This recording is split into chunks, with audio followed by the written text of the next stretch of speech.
Sonic territory, towering above the gateway to the shimmering Mediterranean Sea.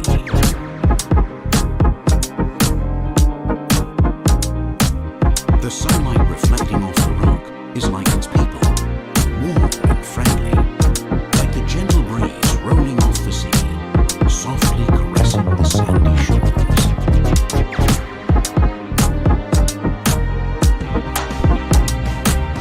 Follow us on an exciting journey through one of the most unique and beautiful corners of Europe, a place where modernity blends perfectly with the ancient.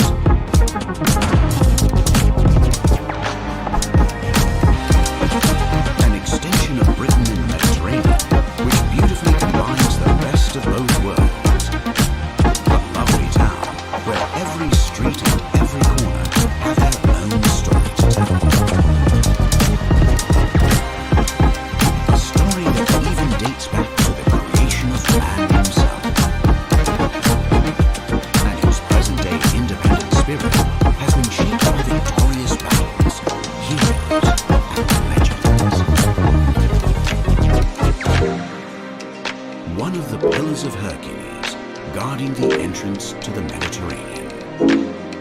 A special place which has captivated the soul of mankind throughout the ages.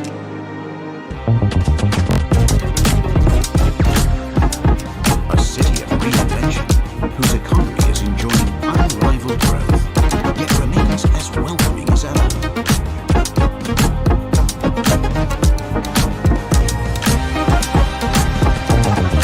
Lose yourself in its charming gardens, open streets, and beautiful marinas, and feel the encapsulating spirit of Gibraltar become part of you. Be amazed by a place like no other, truly special, whose heart hides much, much more than you can imagine.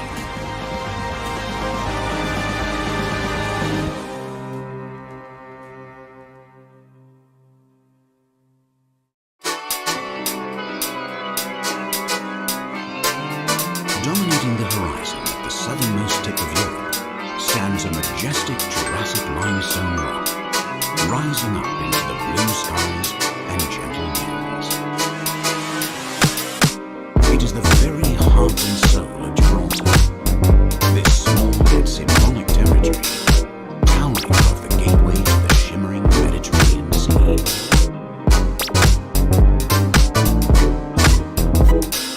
The sunlight reflecting off the rock is like its people, warm and friendly, like the gentle breeze rolling off the sea, softly caressing the sandy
creature comforts when we're cold.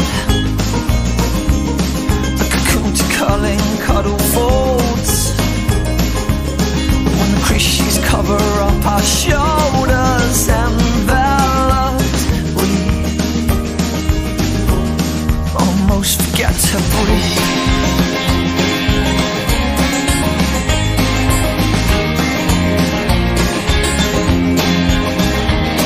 Stones laying flower beds, you arranged and rearranged them to fit. It's creative fingers green, like the perfect mother I've ever seen. Creature comforts when we're cold. A cocoon to curling cuddle folds. And when the creatures cover up our shoulders, enveloped, we almost forget to breathe.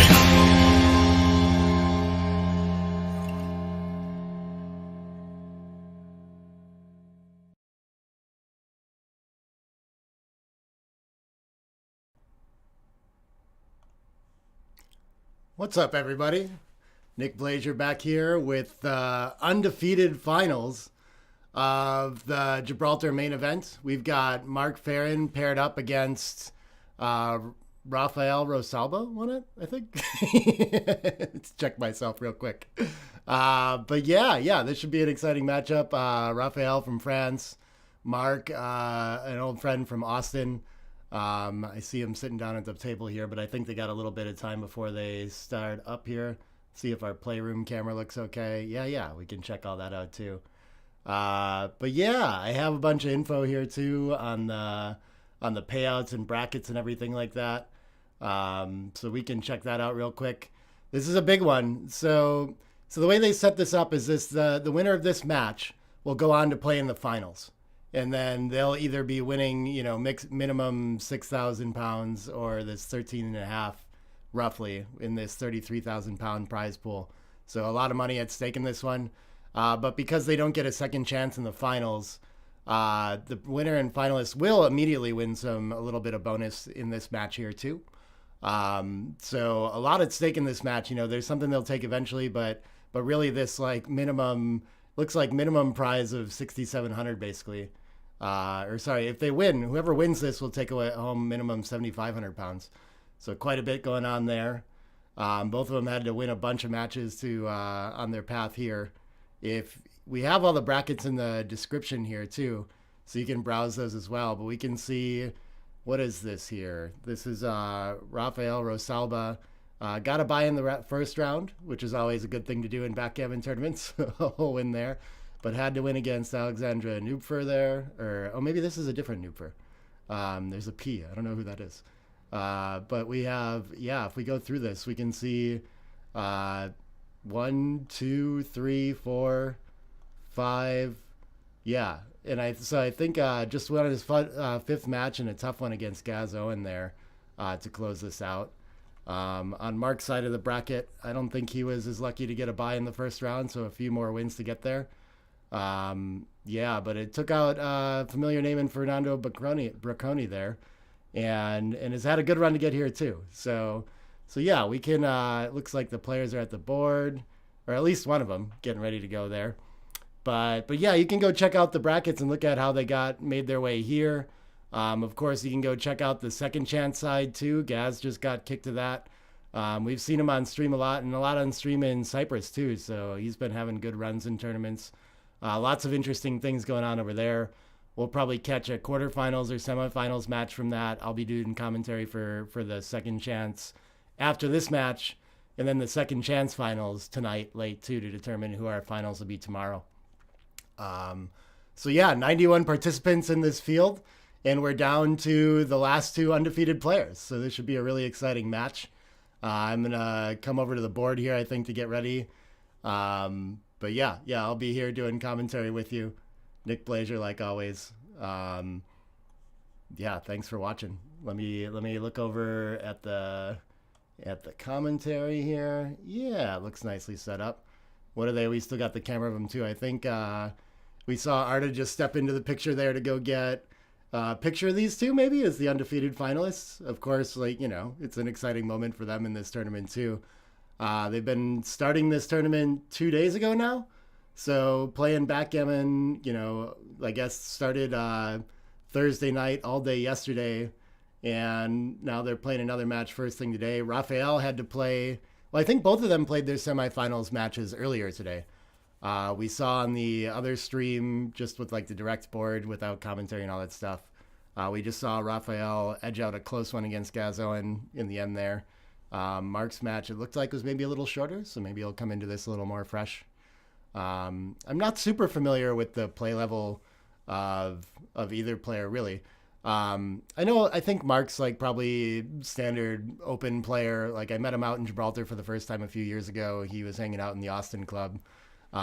Somehow I never saw him in Austin though. I don't know how that's possible, but yeah, I've seen him out at tournaments plenty, you know, solid player, been around for a while. And Raphaël surviving against Gazoen through a tough field here too. Looks pretty strong, but I haven't come across that name in a field before either. So I think we'll see some pretty strong backgammon here, you know. And as I mentioned too, like, there's a lot for grabs too, up for grabs in just this match. So towards the end of it, you know, I mean, early you're not really thinking about that top prize, but then you get into this where one match can be the difference between almost like 7,000 pounds like this, you know, depending on if they're making any deals or arrangements or hedges or things like that. So the pressure can start to get to you for sure. You know, I don't know what either of these players, their disposition is about like the money once they get into it, if they just think about their best backgammon and are able to play that way. But it can definitely start to have an effect. You start to care more about the win and less about the decisions. You know, I don't know, human thing to do for sure. But cool, we got Arda laying down some law for him, it looks like there. I wonder if we can do we have him on the, let me see, there we go. Yeah. That's your tournament director, Arda. He's the best. Get out to one of his tournaments if you haven't been there before. He's super fun. But, you know, a lot of times in case there's any arrangements they want to make, he'll talk with them about it and exactly what's up for grabs, what's at stake in this match, all these things to make sure they're super comfortable once they get into these really important situations, you know, in the tournament. So, what, did you just spill water on their table? Come on, Arda. I think he's making sure that they've got like the spectators arranged and everything like that too. Well, I see Dogfin walking around in the background, keeping an eye on everything, getting nice. Oh, getting some pre-match photos and stuff like that too. I'm excited to see what these guys got. 15-point match we have in the undefeated finals. This is, I mean, other than the actual finals that we'll see tomorrow, this is probably the biggest match of the tournament. So I'm glad that to get up early over here. It's a little bit after 7 in Wisconsin, but I'm excited to do the commentary on this one for sure. And then we'll have a bunch shaken out. Whoever loses this will still go to the second chance and have a chance to make it back to the finals and get a rematch. But it gets to be a long road there. I think I didn't look at the brackets. You can go find out exactly where the undefeated finalist lands in, but they probably have a minimum of, you know, at least 2 or 3 matches that they have to win through to get back to the finals. Well, the winner of this match just gets to kick their feet up for the day, get nice and prepared to play tomorrow. So I think it's a big advantage, you know. A lot of people, like, in these 2 life tournaments for a long time, a lot of times the undefeated finalist would get like the honest second chance, would have to be defeated twice. But I think having made it here this way is like advantage enough. I really do. So I don't think they need to also get to lose an extra time tomorrow. I think they've got quite a bit of advantage as is, you know. But here we go. We're off. Raphaël Rosalba on bottom with the red checkers and Mark Ferrin on top with the white checkers. Can't wait to talk to him about this. I hope I'll see him in San Antonio or something like this. This is an exciting run for him. 5-6. Yeah, I mean, Mark, a buddy of mine, but I don't think I've ever seen him play. So I'm excited to see this for sure. Running standard, and Raphaël going to split in response to the 5-4. Pretty usual opening stuff so far. 4-4 gets the point on head. Pretty nice start for Mark in this game. 3-5 can enter, and then I think it's just going to play down. I don't see a need to tempo hit really here, and we're outboarded. But Mark with a clear lead, and I guess he'll have some sort of cube decision here. Does he have enough of an advantage to send it already? He does by 65, but he's going to roll straight through it. Okay. Understandable with only a 2-point board. A lot of people don't really even pause to think about the cube action there. 6-6. Does it reach? No, it gets past, but it's going to neutralize the race, so I think he will run one at least. I'm not sure. Is this making the 2 saw? Yeah, I suppose so. I feel like they're just the wrong order. That's all I'm having the issue with. But I think this is the play that I end up with too. I think with the race so close, I want to escape a checker and make sure I have a way to capitalize on that. And then the deuce point, maybe for lack of options there afterward, you know, it might as well have a point. Oh, is the clock not going? That's fine. You guys are fast players, right? No, actually, I think I saw Mark on stream almost out of time, and I think he just barely looked like he had a good sweat against Volker late last night. That stream ran late and pushed the semifinals back. What are we doing? We need some clock assistance, or is it still running? No, it's just still running while he thinks. Okay, got it. Both players in their headphones. As it gets late, it gets, you know, I mean, people just want to focus, and there's a lot of people around watching, and you just don't want to be distracted by it. Yeah. Oh, I do run this on a 3-minute delay, by the way. So if they're watching, they got to use a lot of clock time to get to my advice, which may or may not be good to begin with. I think Mark wisely waits on the cube now that Raphaël has greatly improved his position. 6-3. I don't think we're close enough in the race where we want to try to make a bid for freedom. We could, you know, if we get hit when we run, then we're down in the race. Oh, look at this. It's still good, though. The thing is, we just, like, the loss on being hit is so big and the gain isn't that high when we escape. But it's just the favored game plan, so that's what he ought to go for. Very interesting. 3-1 can make another blocking point. Pretty nice progress for Mark. And 3-5 could run again, but now it runs to a clear double shot. So, yeah, it seems a little worse this time. He's just going to keep preparing his board. But still, he's supposed to try to escape. 2-1, big improvement for Mark. 6-3, is it going to go this time? Now it's like a triple shot on the bar, right? I don't see him doing it again. And we've gotten past that tipping point. And now Mark is down in the race significantly and doesn't have the better board, but is threatening to make a 5 prime. And so he does have big market losers for sure. I'm not sure that's enough to get the cube across this time. Yeah, it's a little bit shy since his opponent's still... And of course, yeah, after a roll like this, we're not doing that much with it, and our opponent can just roll a 6 and try to escape, you know? So the fly shots don't seem too scary, so I like the 13-11 idea here. There is at least a return shot on the ace with a Blotten board, and that might not be their next roll. So I like going for distribution and trying to make a point here. I think that's a nice play by Mark. 2-2 was cocked. Okay. 2-6. What about now? We're going to try to run. He's quite a bit ahead in the race that he's gotten here. So, and he has to do something pretty destructive to not run. So it feels good to at least step up or something. But he's going to bring 2 checkers in instead. Okay. Really patiently sitting back and not wanting to get hit. And look at this. Apparently Mark has missed a cube on this one now too. Now that the 8 point's been given up and the structure's a little impure. He had enough market losers, I guess. Interesting. Like this 5 prime is going to be one for sure, but I'm not sure I saw the change to understand that there's a cube there. Feels like Raphaël needs to step up to the edge there if he wants to win, but he's passing either way, I guess. So okay, and Mark is going to cube, and Raphaël is going to pass this one. And was that clearly like we can almost take a roll there as Mark? Not much is going to change, so close to too good on that decision. And the cube before. Yeah, that's a hard one to find, I feel like. The numbers almost seem a little bit low for sending it, but it's just getting so near the end of the game. The volatility is too high, I guess. All right. 14 away, 15 away. Oh, we can't tell if it's paused or going.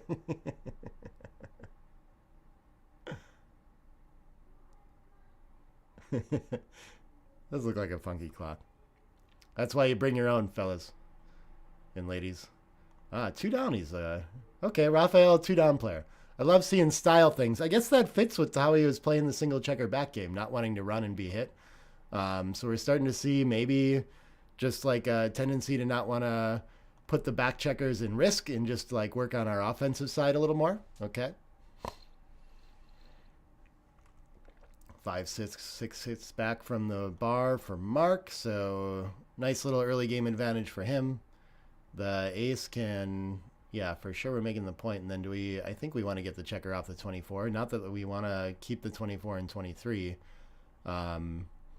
But we just, I mean, the third checker on the 24 is illegal. We talked about this. We're going to give up one of those next roll anyway. But it's just, it's so misplaced. You know, you really need to get that checker moving. And it's got pretty restricted movement back there. So anywhere is better than on the 24 as well. At least you have the option to, like, come off the 24 and keep the 23 or something like this. And, yeah, I think this is my play B. We at least make a bid for a slightly better anchor, but, you know, it's not clear that we want the 22 anyway, and we still have that problem of the... We don't have 5s to play from the back either, so it's just kind of stiff. 6-3 can make a run for it hitting as well. That'll work. Not that he wants another checker back at this point, or wants to send another checker back at this point, but he'll take it, work on escaping. We can't break the mid to hit, especially when we're going to maybe play a back game. We need that link to all these back checkers. So I like this decision. Wow, he should hit. What? Okay, I would have made that mistake too. I thought he just needed to make a positional play. That's very surprising to me, though. I guess he still has the better board is the issue. And Mark's threatening to just be completely around to full freedom. So he has no other option than to hit. This is a very interesting one. It's an easy positional play to make, I think, that he did there. Just settle in on, okay, I'm playing the contact game and I need my midpoint in a back game for timing later. So I'm just not going to give that up, but it's too early to be focusing on that plan, I guess. 5-2 for Mark here has an option to clean 2 up, but he's going to go for this distribution instead of playing the 2 on the midpoint. I think that seems good.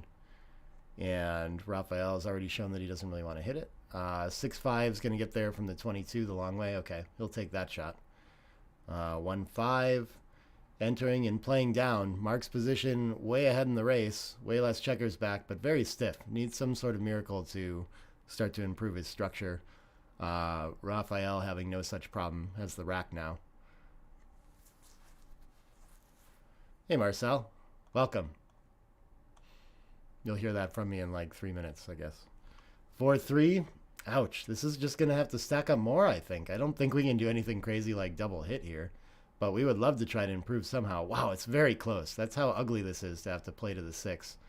Would have loved to see him consider that play. That's always exciting when people at least like realize kind of the suicide plays are a candidate there, you know?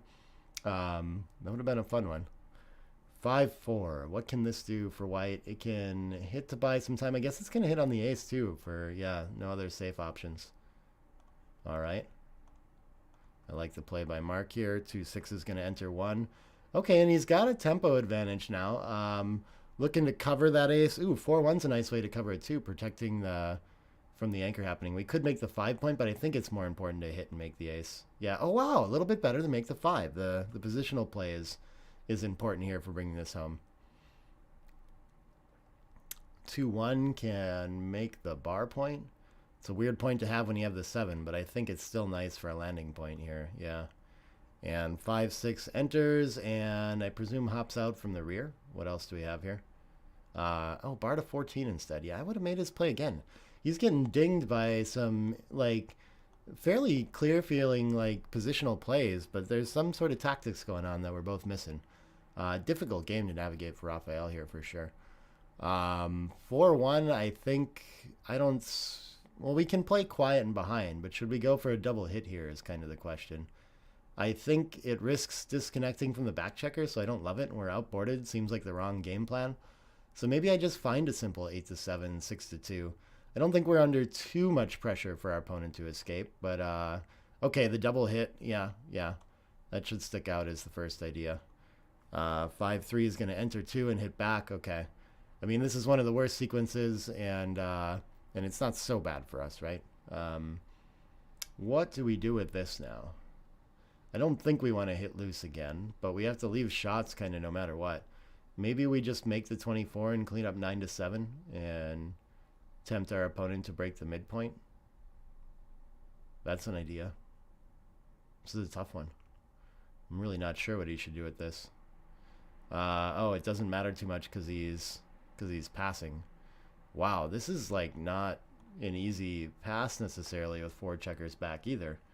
I guess Mark's position is so positionally bad that maybe he can find this, but okay, it's like right on the cusp. But I mean, I would be awful tempted to play this out. That's for sure. I guess we risk having a third back with no link in the outfield, which is a big problem. And Raphael's structure is so pure. He has the anchor that's going to prevent any offensive game plan from Mark. So all Mark has is the freedom in the race. It does look sketchy. But I don't know. To me, with the 35 pip lead and so many checkers back, it looks playable. Mark finds a good pass there, though. Strong stuff.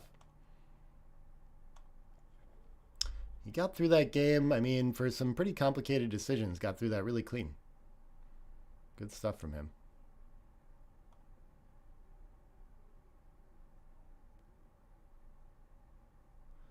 And so we're at 14 away, 14 away. Tie score. 6-5. Not too many big swings in this yet, you know. It's just eventually Mark will figure out the clock.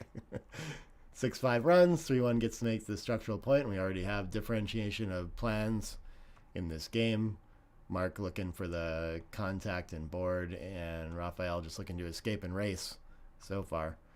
5 is going to be down, and then I think 4 splits. Yeah, we want to cover as much of the board as we can when we are playing a contact game like this, so he wants to make it not easy to be in the outfield. And I think Raphael, for game plan reasons as well, has a nice opportunity to just hop out. Duplicates the 4 that would anchor anyway.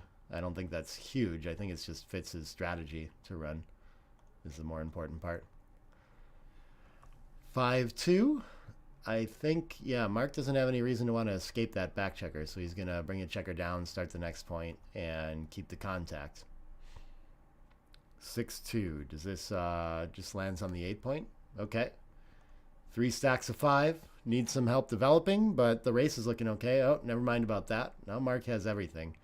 I think he's going to need to escape the checker on the 20 to start. Doesn't have time for anything else. And then maybe make the 2 with it. I don't think he... I mean, it's a relatively close race, so I don't think he wants to hop out to the bar and try to escape that way. It's tricky, though, because he doesn't see the board and allows his opponent to unstack in the outfield when he does that. But it's still my instinct is just 20-2, 8-2.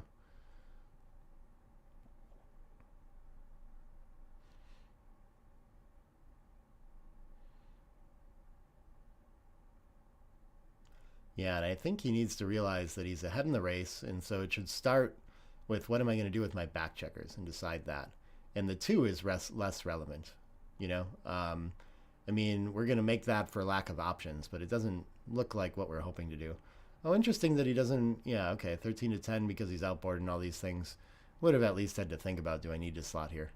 But, okay, 4 covers and 2 steps up, trying to make a bid for freedom. I like that idea. Sees a little bit more of the board. 4-2 gets to make a point, so that's an important improvement for Raphael. And Mark just hoping to run or hit with a 7 here. 3-1 is going to work on his board a little more. I feel like maybe he doesn't want to have a blotting board when he's about to get fly shots in a lot of sequences, you know. But I guess 4-point board is good enough either way.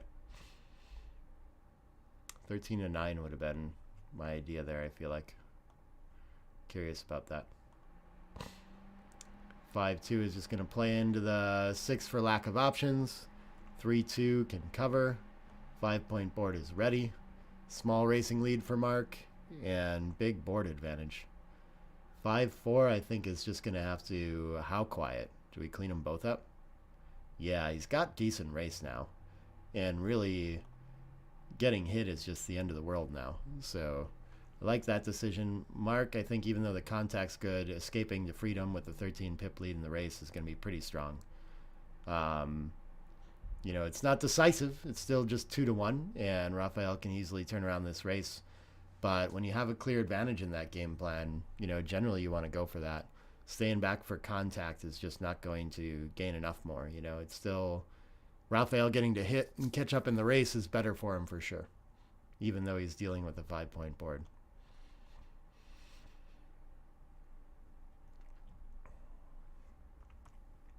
Six three, sure. We're just going to be making racing distribution plays, and generally Raphaël happy to keep the midpoint just in case. 4 pips, I don't think enough for a cube. So he's going to need to gain a little bit more than that. But always threatening. 13 with a bad roll could definitely be a cube. Okay, 6s is going to take over the race and break the contact, though. For sure, 1 to the deuce and then 1 to the ace as well. Why not? Yeah. So 11 pips is going to be hard for him to have a cube next turn, but bad enough for Mark, and he could. 5-4, he's going to play 2 down. Maybe 9-5 is kind of nice there. But, okay, he's going to pause to catch up on what the race is, find out that he's only ahead 2 pips, and that's not going to be enough to ship it quite yet. Well, hey, Bill, rooting for your San Antonio buddy. Yeah, I think, you know, no significant wastage, but if anything, you know, Mark's position is a little smoother, so maybe he can get like a EPC pip, something like that. Oh, asking what Raphael's early blunders were. Yeah, there was a really complicated game. I think game 2 was the hard one. There were a lot of decisions where I would have played just like him, and I don't know. Like he had an opportunity to play a back game type position very early, but could have kind of gone forward or made some other stiffer plays. It was strange. Check it out. There's probably a lot to learn in that one. Of course, it's tough for me to get to study it while doing commentary, but looks like an interesting one to look at later. Okay, keeps the 2 pip deficit, 8 pips for each of them, so nothing new with the cube action yet. 10 pips could be enough to take a lead, though. Let's see what Mark does with it. 3 checkers off to none as well. 2-1, yeah, this is going to bring it. And it might be bad enough of a sequence for a pass, too. Kind of looks to be that way. 9 pips in a 59 pip race just seems like too much. And it's enough outside the window that I don't think it's going to take too much calculation for Mark to get on the right side of this cube action. But it's looking like another 1-point game. Maybe they're going to give us a full 30 games here. That would be exciting. No gammons, no doubled wins, none of that. None of that stuff. Just play it out for 1 point every time. DMP all the way.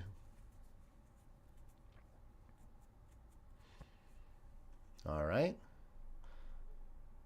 It didn't look like Raphaël was in time trouble in his last match, but I did notice Mark get pretty low on the clock, I think in last night's match. So we'll have to watch out for that. He is like playing a little bit deliberate in some of these positions and down to 26 on it already. So not sure how he likes playing under time pressure or anything like this either. 13 away, 14 away. 2-1 slots in response to the bar point typically, but he's going to go for the split instead. Small stuff. 3-3 gets to come up. Yeah, I like this play. You can make the 5 as well without having to leave a blot, but it unblacks the back. Unstacking the 6 to make a point should always be a candidate. They're very close, yeah. And with that 7 made, he has a nice priming and racing game plan. 6-3 is going to make the 5. Okay, nice improvement for Mark. Wrong spares, so it's stiff and difficult to improve. But yeah, Mark really needs an anchor to combat the advanced anchor that Raphael's made now. Only game plan. I guess the other option is just to run out there, but he's down in the race. Does this even help him to do it? It's confusing. Yeah, I don't know if I would like to be out there in this particular position. It challenges a stripped midpoint is why we look at it. 5-4, what can this do? Can make the point and just volunteer the shot with a racing lead? Yeah, I guess safe plays just look too stiff. So maybe this is fine. But no, we should really go for it and just commit to game plan. Okay.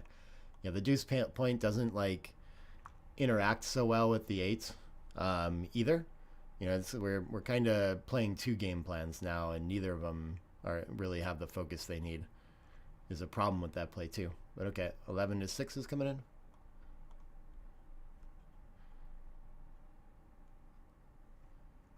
6-5 can't escape. It's going to have to play behind somehow. Does he want to leave something in front of the anchor with the racing deficit anyway? Maybe, but going to go ahead and... oh, 11-6, that's an interesting play. I didn't think about that one. 6-3. It doesn't need to run yet. Yeah, he's happy with his anchor and just focusing on containing and close out. So I like this, breaking the mid, coming down. Mid on the other side is stripped anyway. 4 can cover and 3 can step up. Is that the idea here? We're primed, but we're so down in the race that it's not clear that we want to come into the contact zone. But we have a good board, a better board. Yeah, maybe that seems best. Okay, I like the decision. Yeah.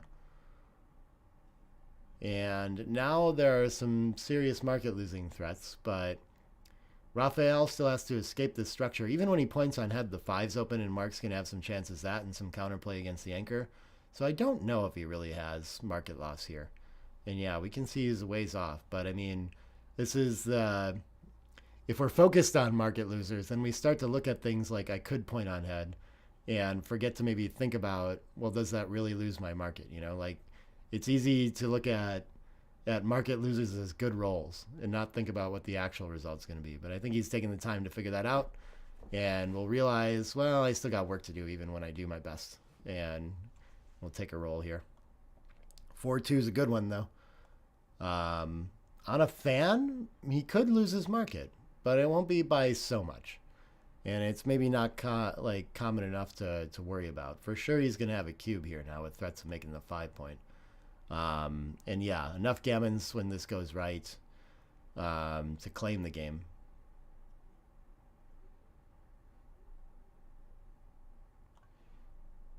It's probably going to be second guessing himself. Like, should I have sent that? This seems like a pretty simple sequence that we ran into. And now I feel like I have a pretty strong double and probably a pass, you know. But yeah, he's found the proper cube action here, and we'll see if Mark can navigate this right. I think the high gammon tax should be pretty clear. And when you have a single checker back, your only plan is to escape and race, really, you know. So he doesn't have much to play here. But okay, one more 1 point game. 12 away, 14 away. So that's 4 games down and 26 to go. Okay.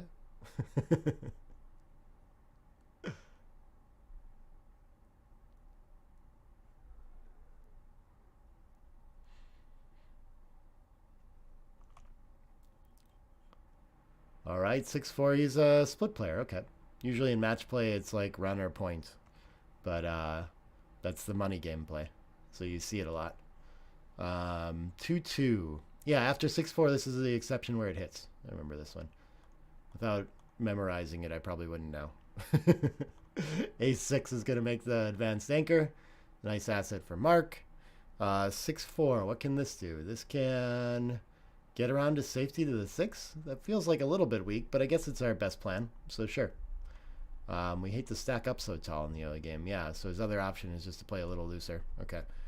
4-6, down in the race. Mark has no desire to run. He'd rather contain somehow. So making a point, sure. Get ready to make it difficult for our opponent to leave. Raphaël going to make a bid for freedom here. Mark looking for a 4 and gets it. Oh, it's a little premature to go for that. He should slot instead. This is a very... Raphael's been getting hit with some tough plays. Hard to find the slot ahead in the race and outboarded. I'm not sure. The ace there, maybe it should just clean up. I'm not sure why he wants to advance the... You don't tend to want to be on the 23 point there. Yeah, so small stuff, but okay. 5-3 from the roof for Mark. It's a waste to have the 20 and the 18 here. It feels like better contact to come in on the 22 and play down or something like this. But maybe it's a little loose in the opening. I don't know. I would probably find that, honestly. But yeah, so we can see we don't want to make an anchor, and we want to focus on making the board. We already have our anchor. And it's just not covering enough board to make something like this, bar to 20, 23 to 20 play. We got to prepare for contact instead and keep the contact zone large. So we'll see what Mark finds of this play. It's a tricky one. I think the thing that would point you toward maybe making the 20 is this big stack of checkers on the 6 point. And you're worried about like a set just getting to unload on us from there when we only have a 2 point board. You know, we're not so well defended.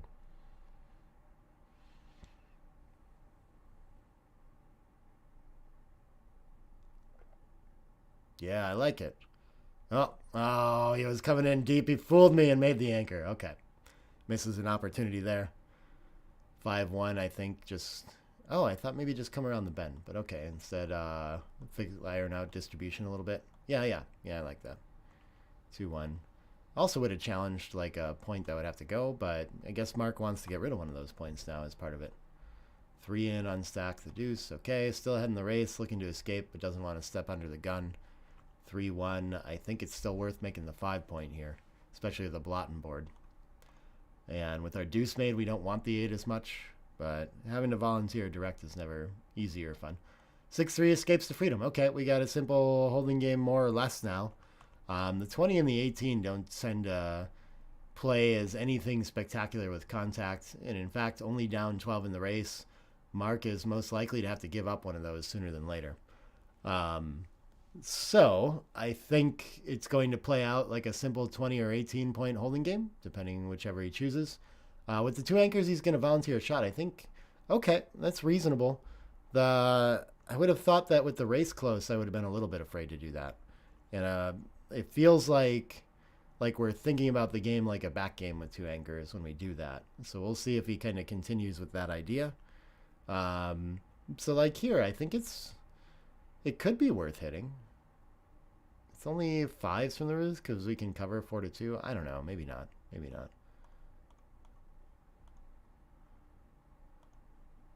I guess there's no reason to volunteer against that 4 point board.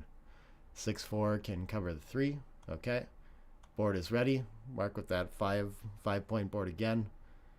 5-1. Sure. We're just going to find some way to play behind and not leave shots and keep waiting to come home. And just a small racing lead.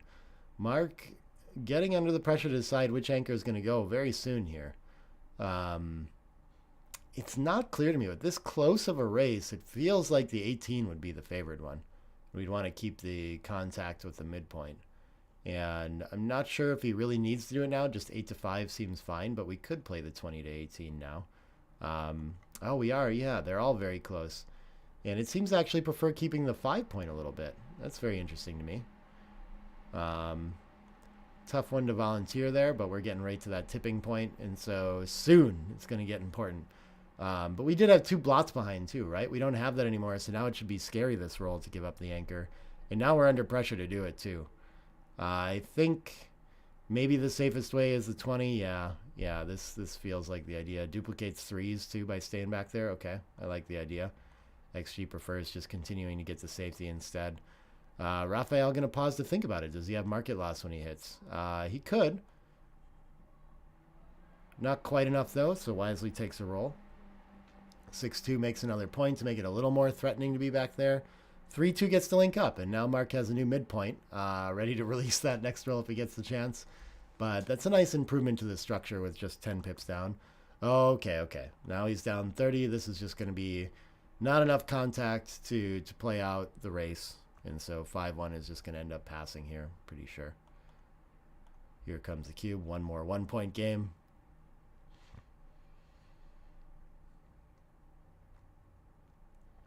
They're really going to do it. They're going to play 30 games. Hi, Tiberiu. Did I pronounce that right? Hi, David, too. Or David, maybe? Is David a friend of Raphael's?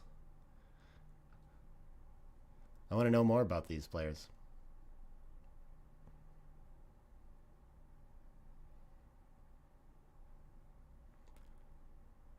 Here comes the cube. Here comes the pass. On to game 6. That was played pretty well by them both.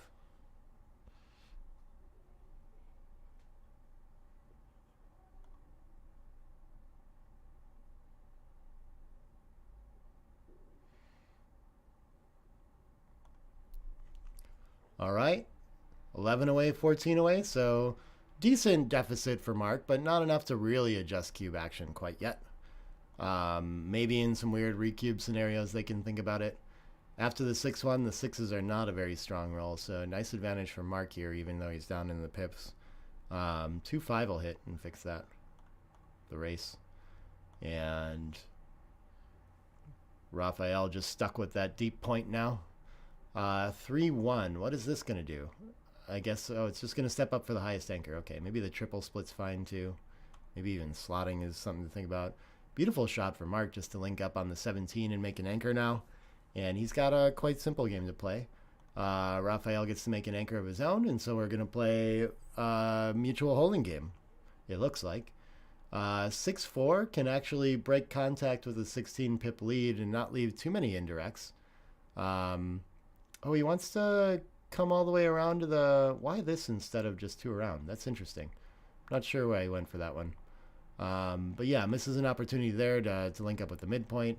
2-1's going to miss though, so not punished. It's going to work out okay for him. And then the 2, he's close enough in the race and decides he needs to step up for mobility. That could be right. I'm thinking about making board points, but it's a fine idea and very close, we can see. Sees 6s out. Maybe he doesn't have a lot of 6s he wants to play otherwise.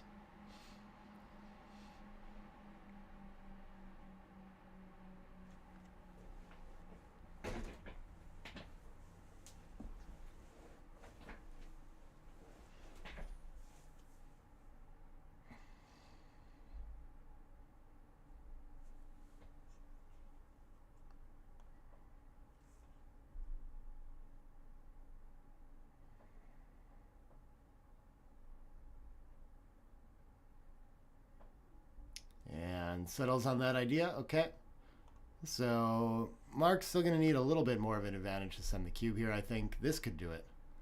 What if it just plays 3 down to the 9? How are we following up? I don't think he needs to turn this into any sort of attack. So, I mean, I think that's the play. And then I'm already wondering if I'm just going to have a cube every time afterward. Yep. Finds that very easily. It looks like it's got good distribution to fill in the 5 point. May not even need to. So with this big of a racing lead, I feel like the cube should be coming. There must be market loss here, but he's going to roll past it. It's already a pass, but he misses the opportunity. Okay. 5-2 is going to play down and break the midpoint and leave a couple fly shots, not too many. 2-6 is going to get hit. Ouch. So he goes from having a pass to having nothing. Pretty unfortunate sequence there. 3 is going to come in, sure, any 2 he likes, and still has the racing advantage. So plenty of opportunities to just escape to a holding game still. But okay, 4s is going to change that quite a bit. Making the 10 looks wonderful here with the open 4.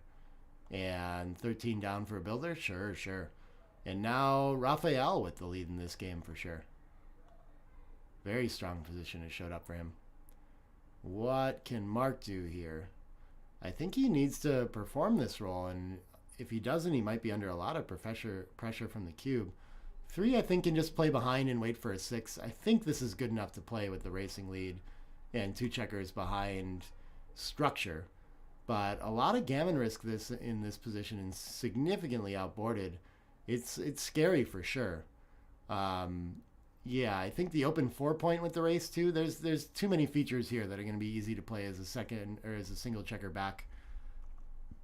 But under pressure for sure.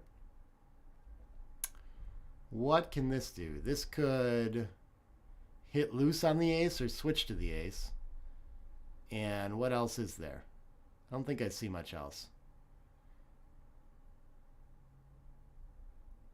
No, he played it legally. Yeah. Checking on that. Yeah, the hit loose and come into the 9 to the 5. Yeah. Okay.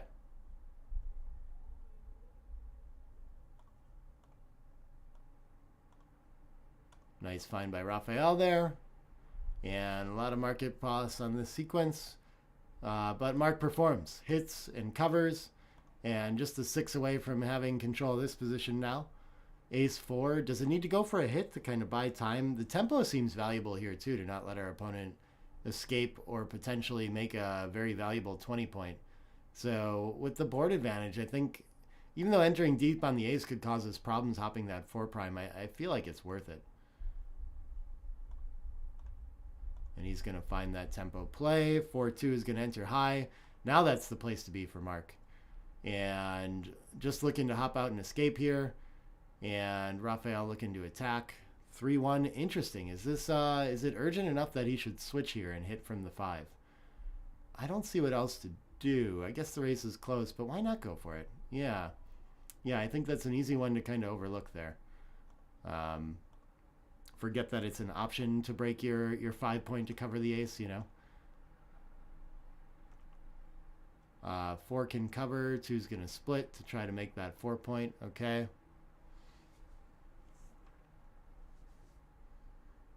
Hey, everybody in the chat there. Lots of folks showing up to join me. I appreciate it. And, oh yeah, Mark does have a cube decision now. He's only 9 pips ahead. Still has to safety the blot. Still has to get over that gap on the 5. So I think there are enough liabilities here that he doesn't really need to get it in now. But with like a score deficit and no fear of recubes really, or not as much fear of recubes, I think it's probably okay to send it. But I think it would be a tiny error not to, if it is at all. And so my instinct would be to just take a roll. But yeah, very close borderline decision here. Can't really make a mistake either way. So I think he's probably just counting the race and making sure he's got a bearing on where he is with that. And we'll use that to decide once he gets there and realize that it's a close call. And yeah, but good for sure to know exactly where the race is before we move on here. Sends the cube. Should be easy take for Raphaël. Yep. We're going to play our first 2-point game. I'm so excited. 6 down, 3 behind. Okay. Solid roll for Mark. Can't, still wants to make the 5-point if he can. But, I mean, those are low numbers, too. So I think he'd take 9s all day. Oh, double 2s is a market loser, for sure. He's glad he got the cube in time now. And I like this. Okay, he's going to play another checker in rather than clear one of the points onto a point that he wants to clear anyway. I think that's wise. So, yeah. 5-3 is going to play in twice. Okay, nice. 5-2 is going to clear a point somehow. It looks like the 8-point. If we could clear the rear, we would. 7-point? Okay, sure. That seems fine, too. One of those rear points. Double 5s. Cannot escape and would catch up in the race. Does catch up in the race. But now Mark having to play against this anchor a little bit. And so this 5-4, I think, is going to be important to make the 2 board points and be ready to pounce if his opponent gets forced off. Because he can lose the race just if his opponent runs with a 6 or something like this. So the game plan has changed a little bit. He needs to contain that anchor now rather than just passing it up. 5-3 is, yeah, only one safe way to play it. Has to play a checker behind. Not the best roll for Mark, but it'll do. And hoping that his opponent gets forced off and he gets the chance to attack, I think, here. 6-1 is a nice way to go for that. Maybe Raphaël should clean up the blot to not have to deal with it. Yeah, I think that's a fine idea for the potential exchange of hits coming. I mean, with a close race, for sure, Mark should be attacking with 5s and 1s if he gets the chance. Loose hits are fine. Yeah. And he seems to know that. Oh, he gets to clean it up to the ace, too. Yeah, no need to leave it and make it. So that's a nice shot for him. Just the 4-5 from the bar. No such luck for Raphaël. 6-1. Going to enter and take a checker off. Okay. So Mark looking like a favorite to make up a little bit of this. He can leave shots with 6-2 here already. But Raphael's board not too strong to punish it if something does go wrong in the bear off. Unlikely to win a gammon, but there are 8 pips outside. So if Raphael fans for long enough, that can start to show up. Is this just, yeah, maybe ripping is better. Okay, but he evens out, I think is the concept he's using there. Just entering and moving a pip outside is huge for saving gammons. This is quite helpful for Raphaël. So unlikely to be attacked as well. I don't think the gammon race is close enough, so I think he should probably just clear. Oh, look at this. He should take 2 off, though. It's 3% gammons, mostly locked up either way, so the trade's okay. Okay. That's not easy. Yeah, I think instinctually knowing that there's few gammons leads you to play for the win you play, but not really giving up wins either way. Okay. Just like we were talking about earlier, the weak board means that even if he does leave an unlikely shot on the 5-point, Raphaël can't necessarily punish it, especially once he has those extra 2 checkers off. So, yeah, not sacrificing many wins there to go for the few extra gammons. I can see it now.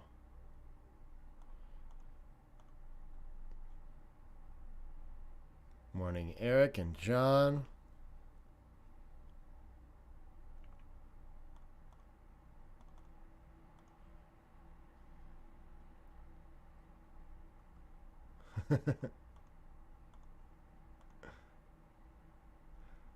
And that'll do it.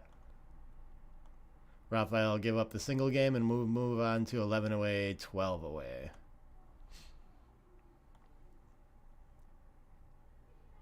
All right. 29 games, I guess we're going to play.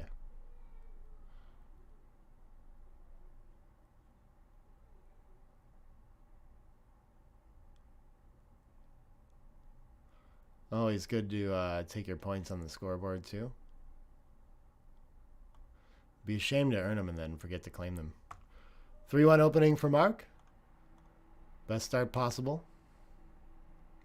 And a 5-4 is going to be forced to play 2 down now that the 5s and 4s are blocked from the back. You would much prefer to do something with the back checkers. 4-2 gets to continue and make the rack now. Great start for Mark. See if Raphaël can respond with anything. Just a 6-4. I feel like his plan should be to run here. Splitting, though. Okay, he's got the right idea, making a point there. That's interesting. I probably would find just 24 to 14 and think my best game plan is just escaping. But having the asset is worth something. And we stay linked to the back checkers, too, so maybe we get returns from the bar when we get hit instead of not getting returns on hitting 2s. It's a tricky play, though. All pretty close. But yeah, I have seen that Raphael's tendency is to not do aggressive things with the back checkers. So I don't feel too surprised to see him thinking about the 2 play or making the deuce point instead. And trying not to have to split if he can avoid it. Aces is going to hit and split the back checkers, I suppose. I don't think does he want to clean it up is kind of the question. Is it, I guess maybe the 6s are so bad otherwise. Maybe 7 to 5. Why do I want to leave it as a potential shot from the bar? I don't know if I gain enough by stepping up further too. So this could be, I mean, it's usually not the instinct, but 7 to 5 could be good here. Yeah, he misses that. But it's relatively small. And when we get a fan, then I think we're happier. Seems like he should have a pretty potent cube here. He's just got like a small racing lead, a clear board advantage that's going to persist through the whole game. So I think just the positional strength of this makes it a difficult choice for Raphaël. He's like 2 offensive rolls ahead pretty easily, you know? So yeah, strong cube and borderline take, but Raphaël made his decision, is going to snap that up. Okay. Well found for him. All right, Mark's going to stay with the distribution idea here, trying to close this game out. 3-6 is going to get punished now, as John was rooting for. And we get a fan.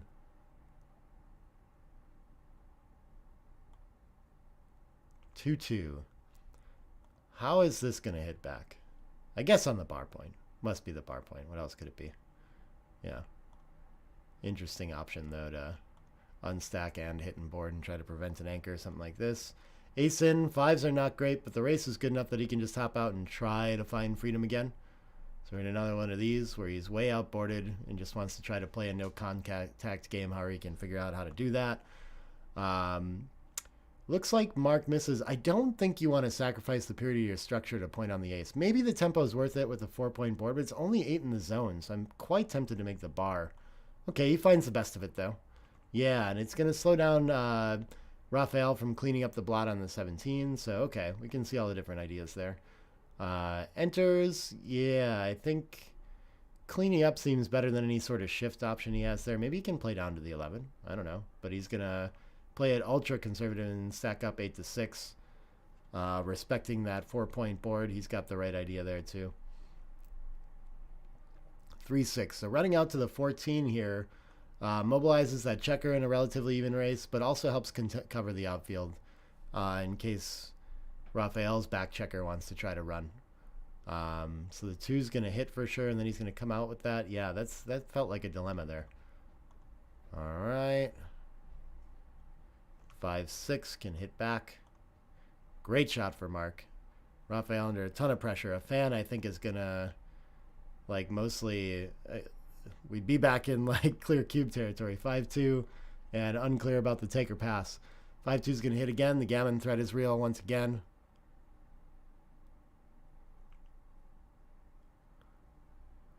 Morning, Tapio. 2-2. I think this is going to switch. Yeah, we're thinking about blitz now, and then the 2 is down to the 11, and then probably continue to the 9. So it reaches all the points, but it feels like slightly deep. We'd rather be on the 10. 4-2 is going to enter. Mark looking for a 5 or a 3 to keep him from anchoring. 6-2, not going to do that. All right, under a little bit of risk of having to play a holding game now. I think maybe for that reason he should capitalize on race and just hop over with the 21. Yeah, and just be prepared in case it goes that way. But first instinct was to get checkers in the zone for sure. All right, needs a 3 or a 9 or something further, an 11. A 7 ain't going to do it. I guess this can hop out and play 7-6. That, or it must just come around the bend from the 15 or something. I'm not sure really what's best. We hate leaving. I guess the 4-3 duplication is pretty strong here for entering numbers that hit. 3-2. Nice. So he finds the best play and gets the point on head because of it. So cruising to a likely gammon now. Raphael's going to have to get pretty lucky to enter on the 3 and establish that anchor before Mark can bring all the material in to close it out. And he's just going to do it in one roll instead. Save Raphael the time of rolling. Let's consider it. 6-5. Just going to have to make sure that he's not sitting on any big sets that would leave a shot. 6 is still okay from here. 2-2. I think around the bend and into the 9 seems fine. Yeah, and then the last one, maybe just 11-9. Sure, sure. Other options that are maybe a little bit closer. The 1-1. So he's going to bring that in, and I think we really like the 5-4 here for distribution when we're bearing in. Tends to make all our sets work very well. Less likely that we end up getting into awkward distributions on the high points. So 5 in and then 4-2. Yep, still looking very safe. Mark just needs to prioritize safety to win a gammon here. So, how does he do that on this roll? He could clear the 6 and play 5-2 and play super safe. And I think that's fine. Because I think as long as he doesn't get hit with all these pips outside and 2 checkers up, then he should win a gammon. I don't think he needs to do anything aggressive for that. And of course, with just 2 up, backgammons aren't too real here, but if we get far enough along with a bunch of misses, then we can start to think about that. 6-1 out on the outside. Unfortunate for him, having to dodge 6 shots. 6 rolls that would leave a shot. 6-1, not one of them. That'll work fine. Sure, plays 2-1 to take checkers off with aces. I don't think he needs to worry about evening out on the 22. 6-1 gets to hop out. Okay. And yeah, should be a lock on a gammon for Mark to go to 8 away, 11 away. 4 down, 2 in. Okay. His chances of saving this gammon must be low. They must be near 0 now. 6-3 is around and down. Okay, yeah. So it looks like he has some chance of saving the gammon, according to XG. But it's less than 1%. This is a good start, I think. Gonna take 3 crossovers and resign the gammon. All right.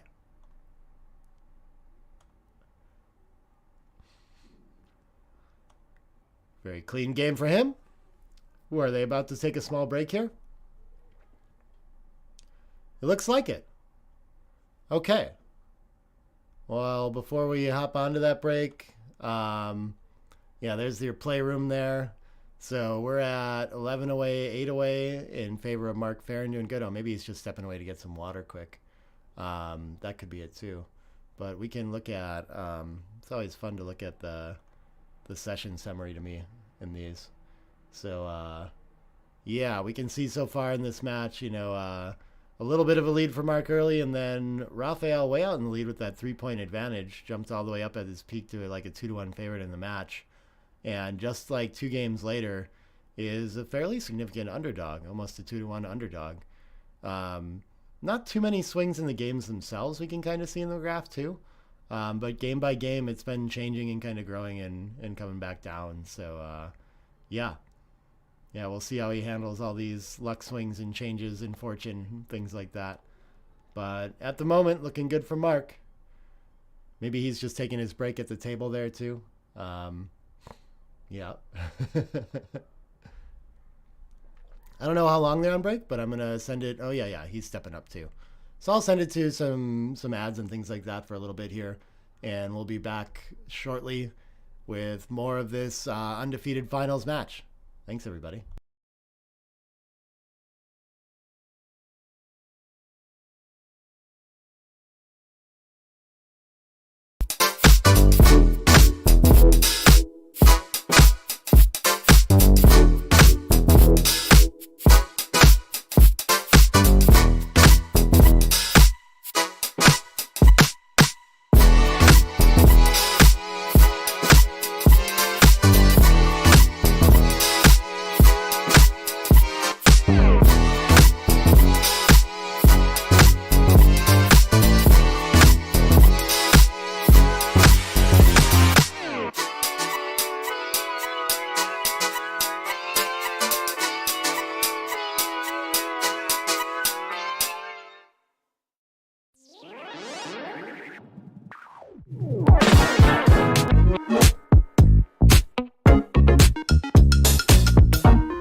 All right, it looks like we're coming back to the table here. Had to cut that video off short. We'll get started again. But that's cool. That one's been around since the 2020 UBC that I got to participate in. But we'll come back to the board here. And back with 11 away, 8 away action. Mark off to a significant lead in this match. Playing really sharp. Raphaël getting thrown some tough games here too, but playing pretty well overall, I think, as well. Double sixes. Okay, we already have the bar point, but can't complain too much. 2 down. Big racing lead, advanced anchor. Typically after an early double sixes, Raphaël would like to have like 1 board point better Or like if we have like equal-ish boards, then Mark can still take. And if he's got a better board, then it's going to be tough for him. So let's see how he wants to respond to this. He can keep working on his board. I don't think he wants to split into these mountains at this point. With 11 in the zone, it seems scary, but I'm really not sure. His opponent has an anchor, so that calls for going for some sort of improvement like that. That's a tough one. He finds the best of it too. Okay, so he's going to split, and I think this is a pretty score-based cube here that he's sending. So he's a little bit shy and gets an easy take from Mark. But it's a good adjustment with this big of a match deficit to get it in a little bit earlier on something that's not, far from a cube for normal scores or anything like this, if it is at all. But yeah, I think our typical references would not have us sending this quite yet. 4-1 is going to get to make the 5 point for sure. And maybe it's fine to just play down 13-9 and see if our opponent wants to come off the anchor. We can play pure with the better board. No need to step under it and allow our opponent to potentially point on our head here, I don't think. 24-20 is an okay play with it too, though. Huh? Interesting. It's always fun when those ideas are so close to each other. Oh, with threes is a great shot. So gets the point on head back there, and I think he'll make the 4 on the stack instead of the 5. I like this play. Looks very strong. And Raphaël in the driver's seat for sure now. Very scary position for Mark. He's going to be happy to clean up that blot now. And he has a big enough deficit that he can play a 24-point game. So there's a little bit of something there, like no pressure to split or anything like that. I think he's going to camp back on that and just try to improve his front position. Yeah. And maybe hope for some sort of opportunity to give Raphaël trouble coming off the 18-point. 6-5 is going to complete the 6 prime. Great shot for him. 5-2 is just coming into the 6. 5-4, I think, yeah, well, we still have the time. Let's make our bid for freedom. Do we want to come out, is it the double falcon or just around the bend? He's going to maximize contact is another idea, I guess. Don't give our opponent easy ways to come off the midpoint. I guess that's an idea, yeah. Yeah, that's the best of it, too, wow.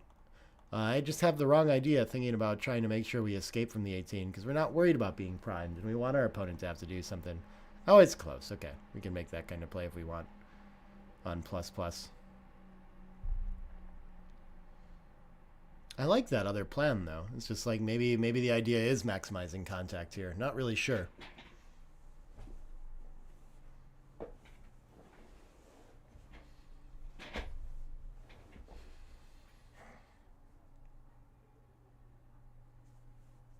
Yep, gonna go with his initial instinct. I like it. Very close candidate to be sure. Aces, is it even gonna try to contain these checkers? I'm not sure it's worth having a potentially third back here. So maybe we just need to play quiet and have our timed ace here. Oh, but we can hit 2 and make a priming point. Interesting. This is tough. I'm not sure. I guess, okay, so if we look at the final position, our opponent, even if they enter on the deuce, can end up being primed. And they're completely out of time when we hit both. Okay. So there's probably, if he enters quick enough, there's probably rolls that'll crack immediately. Ace is not one of them. I think he's going to step up to the edge unless he wants the distribution of the 3 to step up as well. Plays 6 to 5 to keep that. Okay. And ace 4, but he's already got Mark some priming game out of this, so seems to have worked well. He's allowing his opponent to hit and escape with 6s right now. What else can he do about it? Is it worth hitting loose? No, he's just going to play in and try to stay pure and make that point. I think I like that idea. The 2-5 gets to run past.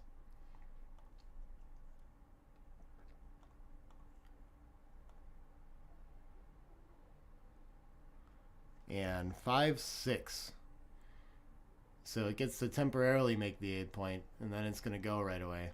So maybe he just makes the deuce point instead and is going to continue to focus on this priming plan. Yeah, I think everything else looks too impure. I like the idea. I think it's worth giving up the 4.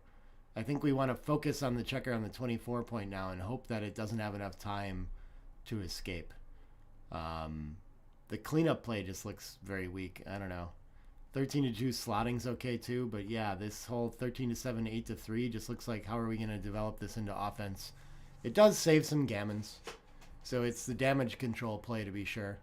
And with the lead, you want to think about it a little bit.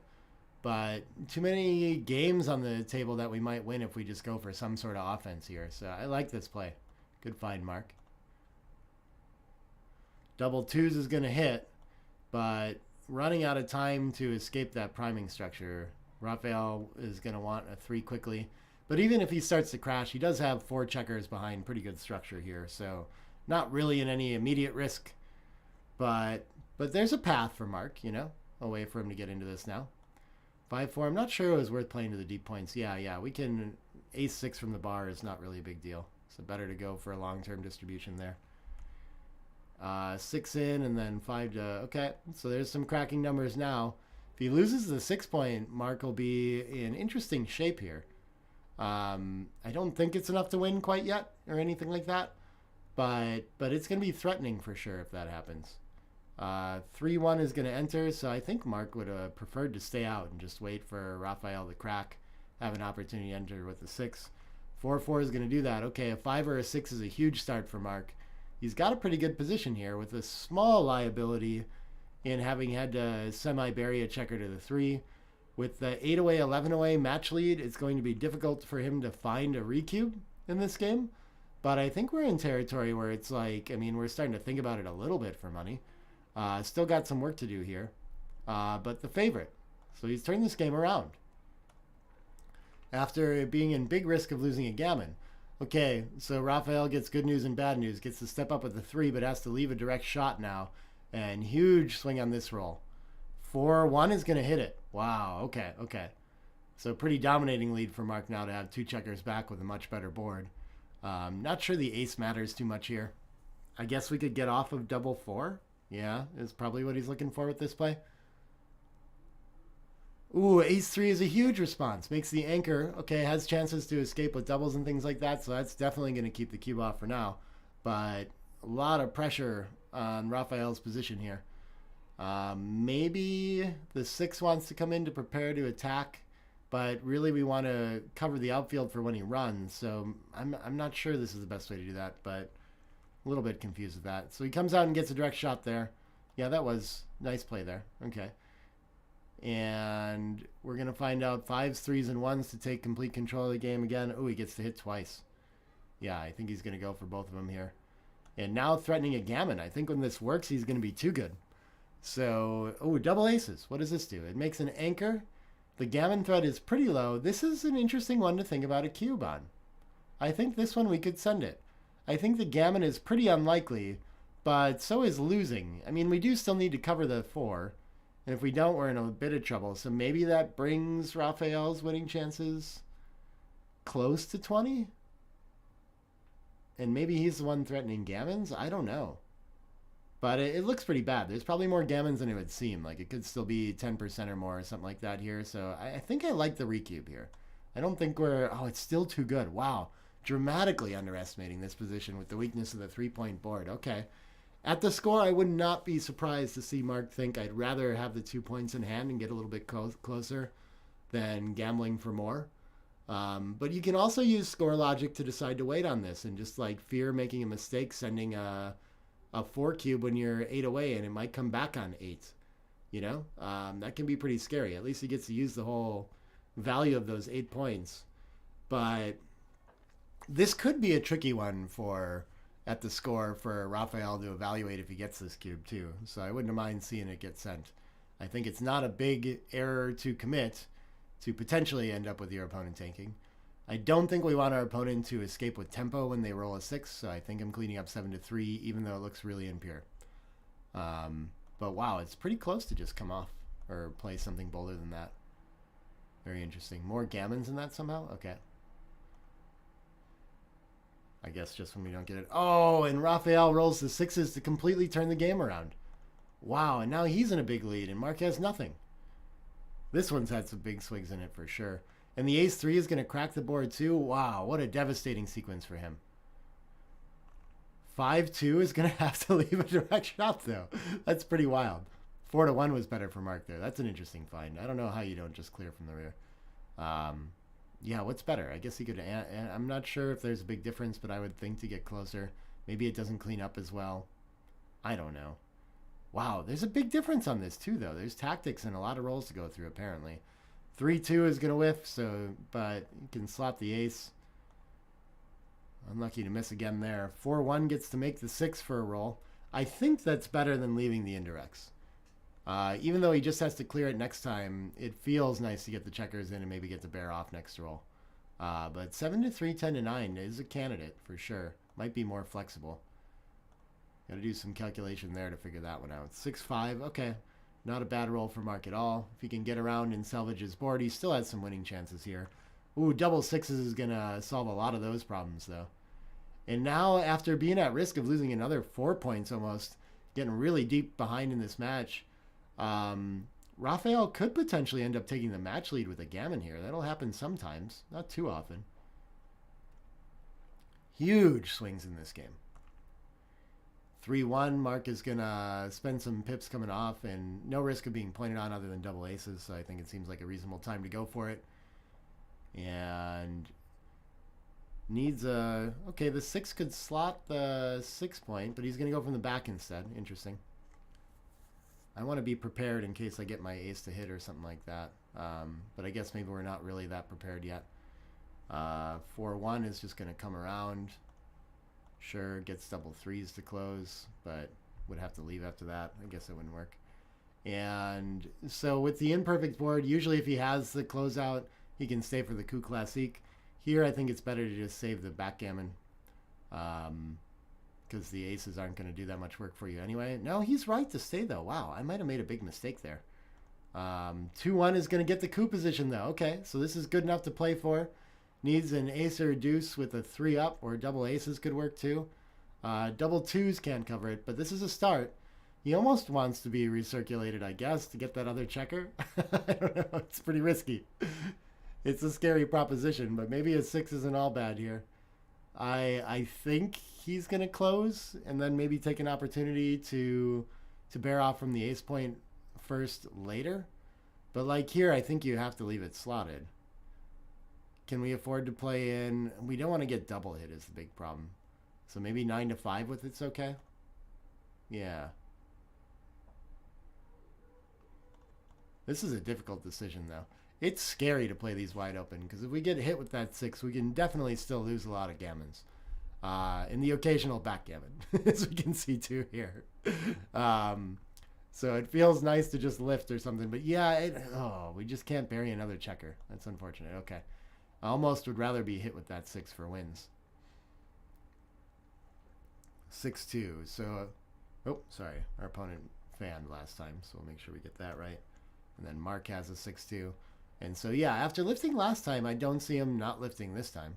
So I think it's better to play to the high point, the 12-4. Yeah, I like that.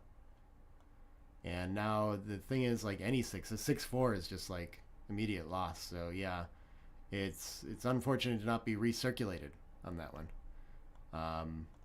Could have generated more wins, but it'll save gammons pretty consistently. So Mark gets out of a little bit extra there anyway, and we'll go down to 9 away, 8 away. Nice close match. Jeez, that one was close though. Okay, resigns. So we'll just give the 6-6 to close it out.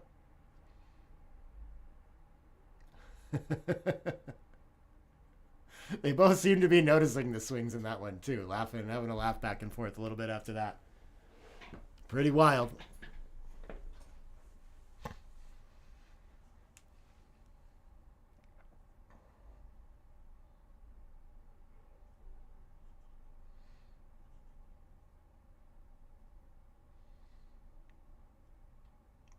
Solid play from both so far too.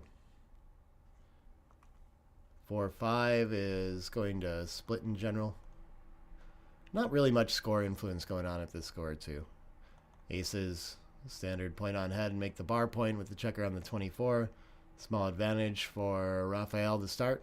I don't know about small. Decent size advantage. 3-6, nothing much to do but run. Try to play the race now. And 5s, what can this do after our opening? I mean, we get to make the 8 and then the 3, I guess? Yeah, what else is there? So just 13-3 twice, right? It's only the 4 fly shots. We get a ton of returns from the bar when it happens. What else could there be? I guess he wants to, once he realizes he's making the 3, he wants to think about the last 5, which is quite reasonable. But yeah, it doesn't seem to, we already have our opponent primed. No need to take him off the ace point there and risk being sent back. 4-5 is going to get to come around the bend for Mark and create a bunch of builders. And under a lot of pressure, still pretty playable. I don't think we have a cube, but Raphaël has a real clear positional advantage. So maybe it actually is enough to send it here. This looks pretty strong just on the threat of fly shots, making the 5 prime, anything like this. Yeah, big cube. Okay. And Mark just going to let this one go. Okay. This was playable for sure still. Like, there's work to do for red, having not touched the 24-point checkers. So there was threat, but still plenty of time. Too early to be letting it go there. But he didn't like it. 8 away, 8 away. We're going to move on to even score. I think there's like a lot of players have preference like that to just like, I don't want to give up so many points at once or risk it like on a very volatile position. Just feel better letting those go. The double hit with the 5-6 is good for the opening. 4-6 enters 1. 8 away can be interesting with the recubes for sure. And this looks like it's going to transition to a blitz. We get to keep the 8 point while we make the 3 too. Okay, very nice, very nice. And Raphaël under a lot of pressure to enter here. 2-4 is going to make the anchor and solve all those problems. Mark with a racing lead needs to get his back checkers moving now. 5-2, I think if our opponent wants to come off the anchor, I don't mind so much, so we can leave it in front. But I mean, the 2 seems to want to split 24 to 22 anyway, so I think this is fine. Yeah, playing down a little bit better. And 3-1 for, it's going to make a nice board point for Raphaël. Beautiful. And the 2-1 is going to anchor up, but it's a little bit deep. Do we really want this anchor? I guess so, for lack of other options. But we can think about coming up. But he's going to need to get rid of it so quickly, like especially after Raphaël makes the 9 point here, which I think is the better play when our opponent has the 22 versus making the 4 point or something like this. 4-5 is running for sure. We're out of time. We get to the midpoint. Nice and safe. 30 pip lead. So if he can escape that other one, he's going to have a pretty winning position. And Raphaël wants to think about the cube or just count the pips here. I think when he realizes he's down 30, he's going to realize he has nothing. But for sure threatening to point on head. Oh, he's going to send it. Interesting. This seems way early, but he is the favorite. Okay. And creates a pretty easy take for Mark. Maybe he's got some idea about the score here, about gammons being quite valuable at 8 away. But we could see some interesting recubes when this gets turned around too. Because if Mark sends that back with any chances of a gammon, those gammons are worth a ton. 8 away for sure. Ooh, 4-4 is a huge roll. This is going to hit and come around. I don't think he has any way to cover the 3. So it could be that making the 9 to interact with that is worth something. But my first thought is just to maybe come all the way around to the 6. I guess we can leave the 2 out there like this too. Maybe that's better. Yeah, okay. And Mark in a great spot holding the cube here. 3-1 is good return fire for Raphaël though. And I think just step up to the 21 to try to escape. That was important, a very important inboard hit. He was under a lot of pressure if he fanned or something like that. And a fan from Mark, ouch, holding the 2 cube. Now there's some gammon threat if he can pick up that second checker. 6-1 doesn't do a lot, but yeah, I can enter and continue and put a little more pressure on that blot in the outfield. I like that. Just get working forward. And Raphael's still down in the race, so if Mark can just enter, he's still got good chances of winning this game. Enters on the edge and hits. Still looking pretty good here. Okay. Raphaël needs to return fire from the bar. I think this is going to do it somehow. Probably we break the 9 to hit to keep like most points interacting. Yeah. That looks natural to me. 4-1 is going to hit again. Okay. Mark right back in it. No ace but 11 to 10. Everything else is destructive. Even though we give our opponent 6s from the bar, which we don't want to do. A6 is a fan though. Ooh, big advantage for Mark. He's going to sail right by it. He has a recube and a pass here, but he's going to miss the opportunity and roll on. That would have been nice and would have put Raphaël in the blender there. I think really difficult decision to figure out this cube action. But the 5's going to come out. Now he's probably going to be too good in a lot of iterations. And with 2 on the roof, I think we can play 13 to 10. Why not just maximize our checkers in the zone there? Oh, 10 to 7 actually works a little better to see the 3. Okay, okay. They're all fine. Focuses more on the racing side of it, which I think is okay as well. And yeah, winning a gammon like 40% of the time. Okay. 1 in makes the gammons feel a little less likely, but I think we're still playing here. Yeah, we're right on the borderline. Wow. This is a difficult decision. Should be an easy pass for Raphaël if he gets it. And here it comes. We'll see if Raphaël realizes how many gammons there are. He's got to realize that he's got a lot of wins, and he might be enticed by this. But so it's easy to see all these dead checkers behind our peer structure and think I can play this out, but those 5 checkers back add up to so many gammons so quickly that if he can remember that part of this position, then he'll do fine and let this go. But sometimes we get focused on the wins in those holding games and forget that there are gammons sometimes. But he passes. Okay. So the decision transposes. Should have been a double pass anyway that we passed up. Yeah, and we get a 2-point lead, 8 away, 6 away in favor of Mark.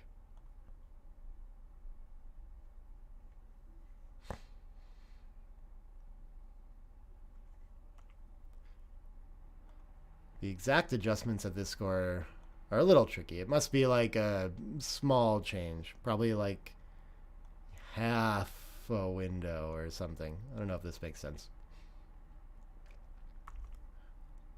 But of course, recube's tough to get in for Mark if he ends up with a 2 cube. So lots of things like this. Okay, enters, hits, and then probably wants to make a board point, but also tempting to link up 2 checkers on the 18 or the 10. But when our opponent's on the roof, I don't know. Board point feels so good. Oh, I wasn't thinking of the 8 to 5 board point, though. I was thinking of unstacking to make the 3. All fine options, though.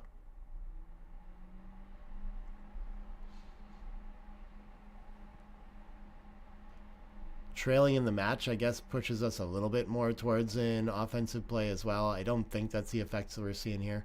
I think it's just the better play probably at all scores. But it might be a reason for him to find making the 5 or the 3 along with this. So he's hit. Yeah, this feels very understandable to me. Always a dilemma of like whether having the 8 and the 3 is better or having the 5 is better. When he gets a fan, and I think this is going to be a nice cube with a race lead, a checker up, threatening to make a 3-point board. Is he just going to pass it up?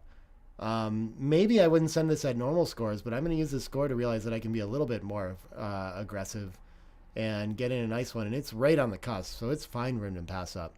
And we can see that it's not too much adjustment, right? Maybe his adjusted wins are around 69%. We're usually looking for like 72, 73 to send in these early game kind of positions at a normal score. So we can get it in a little bit earlier, but not like a ton earlier, where this is like more like on the take pass borderline at 4-away, 2-away or something like this. So small adjustment available at this score.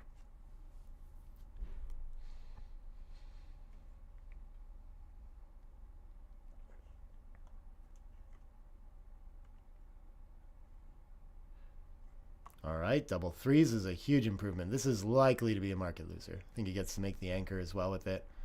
Maybe making the 10's pretty good, actually. Yeah, do we really need the anchor so bad? And the 10 interacts with the open 4 so well that I kind of like this 13 to 10. Oh, yeah, and he doesn't have to leave any shots on this side of the board with it either. So small opportunity to do something a little bit stronger and just focus on offense when our opponent has nothing. But yeah, making the back, like getting back checkers moving when you have 3 back makes a lot of sense too. Understandable. And 4-3 enters, makes the anchor, and takes away all the threat of this position. Great shot for Mark. No cubes available. And we're just playing a simple mutual holding game now. So 4 is going to step up, remake the 8 to have a bridge home. That seemed very natural to me. Why 13 to 9 with it to tempt our opponent off and keep contact? Okay. So we could still take a little more advantage of the board. And wow, Mark's going to escape with double 5s. He's going to be ahead 2 pips in the race, which technically puts him a little bit down. But I think you'll see quickly that he doesn't have room in the position for anything else, and that just getting to the 11 is a great shot here. And he'll keep the contact with the bar point between his bar, like his opponent's bar and his midpoint. And that'll be great. And he's like a small favorite in this game after this roll too, having gained full freedom with his checkers. His opponent with the racing lead with a lot of potential to run out of time as well. What a crazy sequence. This is just like 2 rolls for Mark where he went from like maybe receiving a cube to like devastated and just clear pass. And then now just a small favorite.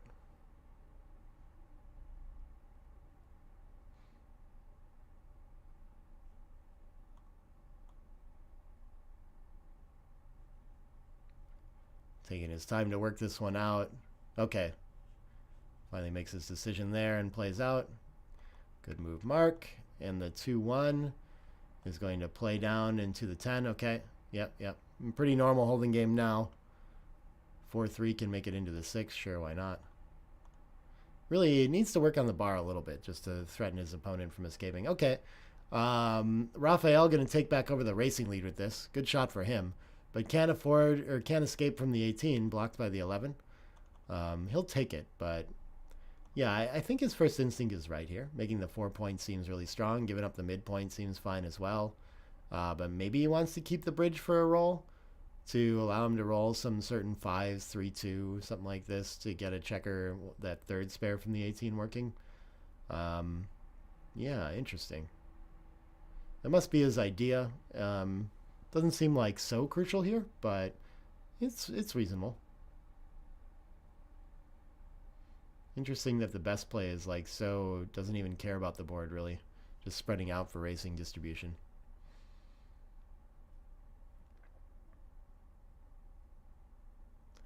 And so in the end he goes for making it and keeping his landing point in the midpoint. 4-3. Are we going to just stack another on the 6? Now that we're down the race, yeah, we need a board to be ready in case our opponent leaves some shots. So he's going to put some focus on that. 3-1's going to cover. Okay.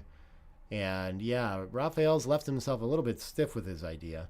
So we'll see if he can get that checker from the 18, the third spare there, moving slightly down in the race. 5-6 is a huge shot for him. Coming around to the bar is a small racing advantage. Probably small favorite in this game now. 3-1. Mark can't volunteer against such a strong board. So yeah, I think he just has to try to make the deuce next. 6-5, 6-3 is a little better. Oh, yeah, that makes sense. Okay. 3-2 is just going to clear the 13. Got it. 6-2 can play into the 5.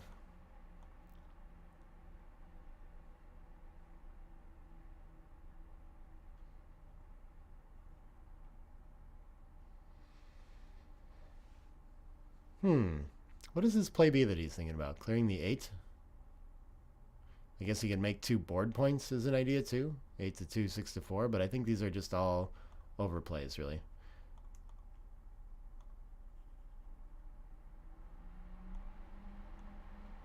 Yep. Oh wow, 8-6, 8-2 is actually pretty close. Okay. I would not have thought about that. 5-4. Raphaël looking for opportunities to leave. With 3 blots behind, you can definitely think about it, but it's a lot of shots that'll improve to a 3-point board, so I'd be afraid of it, but I wouldn't be surprised here. Yeah, okay. So 10-5, 11-7, fine. I don't know how bad it is to just volunteer there. There goes the 11. Nice shot for Mark to buy some flexibility and make a board point. 4-3 is hanging back now. Board's a little too scary. Oh no, he should... Wow. How do we find this opportunity? Looks like the board's gotten so much scarier. That's tricky. Okay. He's got enough... Not even that much racing lead to find either. Wow, I don't understand that one. That's very difficult. Mark is going to roll double 4s and take over the racing lead, though. And I think once he realizes he's 8 pips ahead, he'll be happy with this. I guess Raphael's decision transposes, basically. I mean, maybe he would have had better distribution, but he's not getting hit. Same position in the race. That seemed like a fine play. Ooh, 4s is going to take the race back over again. Okay. Oh, he should have made his board and kept a little extra contact. Okay, interesting for Mark. And then this is going to come into the 6. And we're going to find out who blinks first with the dice rolling. Big set will decide it. 2-pip lead is not going to be enough. We're getting close, though, if the distribution was worse. Yeah. Not too far off. There's a little bit of, like, not fearing a recube here, but, I mean, 2 points to get closer into 4 away is very nice for Mark, too. So, double-edged sword there in sending early. This should decide the game, unless Mark rolls something huge. 2-1 is not huge. So here comes the cube and a pass, and we're going to move on to 7 away, 6 away.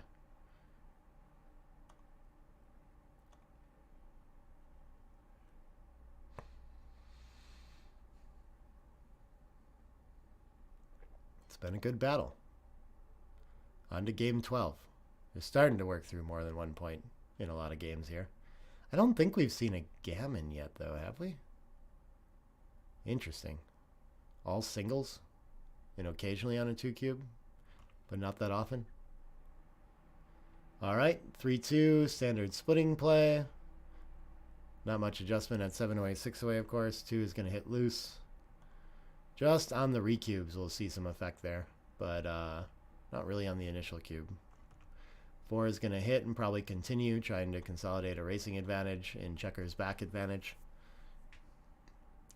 5-5 gets to hit back. I think it's going to come all the way around there and hit, and maybe just 5th checker down. I think hitting in the outfield's better. I can't imagine using my last 2 spares on the 6 to make the ace point. So why not just come around and play 13-8 with it? I don't know. I don't see myself with a loose hit on the ace here either.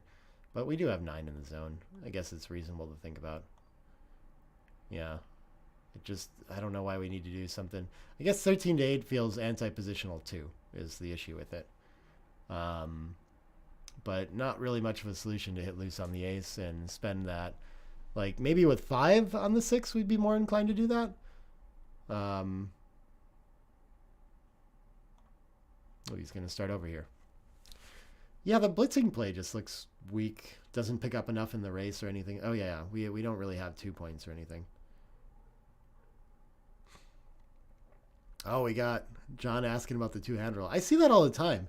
I know a lot of people care a lot about that rule particularly. I mean, I am completely indifferent. So I'm not to notice too much.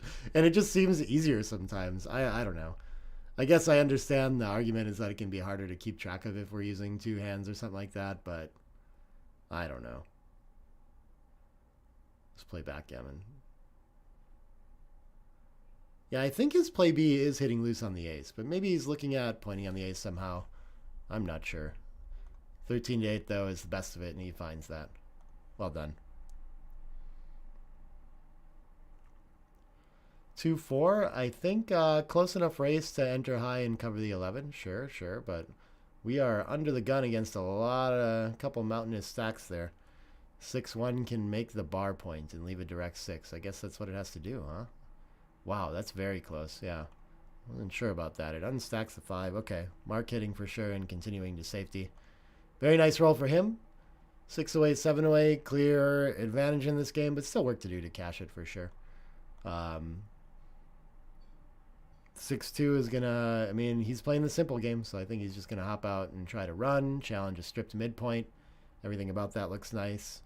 Raphaël gets to hit, but has to give up that midpoint now and has 3 checkers stranded from the rest of his army, so a hit from Mark here is very strong. 5-3 can't do it. I think he'd rather enter deep and not be pointed on and then play the 5 down. No extra blots too. I like that simple play. Ah, tempo hit's worth it there too. Okay. I didn't think about that, but of course. 6-2. We do not have to leave shots. We don't have to hit loose, but 1 point boards all around. Why not 9-3 and just 13-11, I think, with it, something like this. We're down in the race, so I think that's our game plan, is to keep finding contact and attacking. Very good and threatening distribution when we're missed, too. So maybe there's more value in the tempo now. The 5's more destructive. The only problem is entering on the ace. But if we enter high, then we don't have an ace to play. So yeah, I think I like the tempo.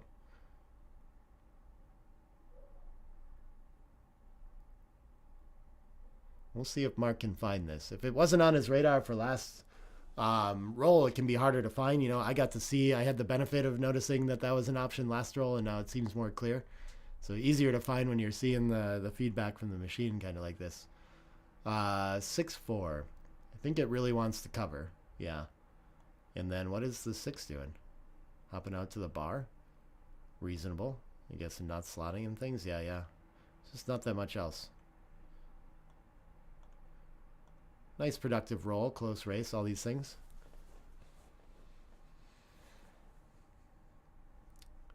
right. Mark's going to lose on time due to rolling.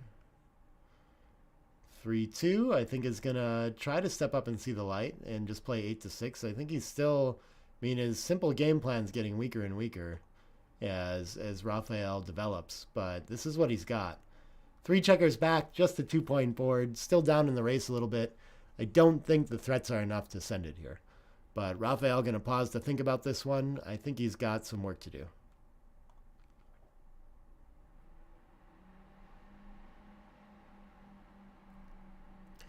Ah, cool. We got another person in San Antonio. I'll be in San Antonio next week if you want to, if anyone's coming out there, say hi to me. Doing commentary live for the UBC event there and stuff like that. UBC, what do you call it? A satellite, basically. Yeah, it'll be nice to see everyone there.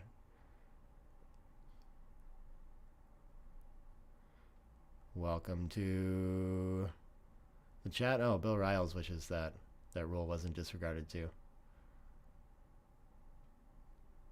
Most of the rules I don't know. I don't care until they're affecting things.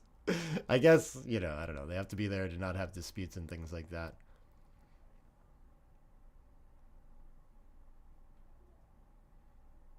Man, okay, Raphaël really taking his time with this position, trying to figure out how many rolls he's got and how bad it's going to be when he points on head. We've seen him send a cube like this before, so I won't be too surprised. Yeah, here it comes, and should be an easy take for Mark. Okay. And 4-3 is going to point on head. He's going to feel good about it on this sequence if he's not hit back on the bar. 2-1 is going to hit somewhere, though. A little bit for Mark. I think he can afford to get another bot in play here. Wants to take the tempo away, too. But it's definitely gotten scarier, and I don't think Raphaël will be too sad about sending the cube early in this particular sequence. Ooh, 5-3 is a beauty. Anchors up, gives him great chances. Sitting on a cube, playing a mutual holding game. Life is good. 2-1, I think, is going to leave checkers in front of the anchor to challenge him to come off. So what else are we going to do with this? Maybe just... Ooh, I don't know.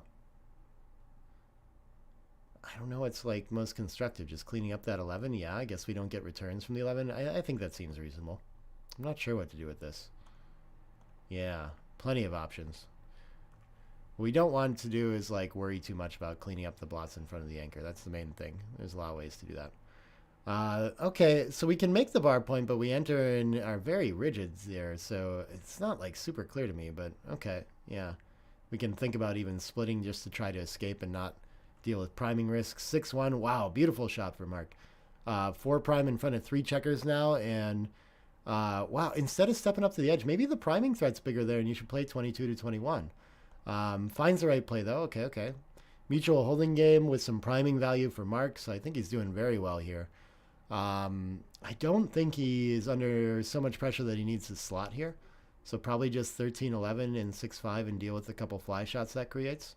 But wow, okay. Slotting's a little bit better here. Very interesting. I guess it gives up a lot. Like, it's even bigger when he rolls a 6-2 or 6-4. Okay, the 6-4 is a big swing. Mark needs a 2 from the bar. He'll take a 5, though. Not too bad to enter and get moving again.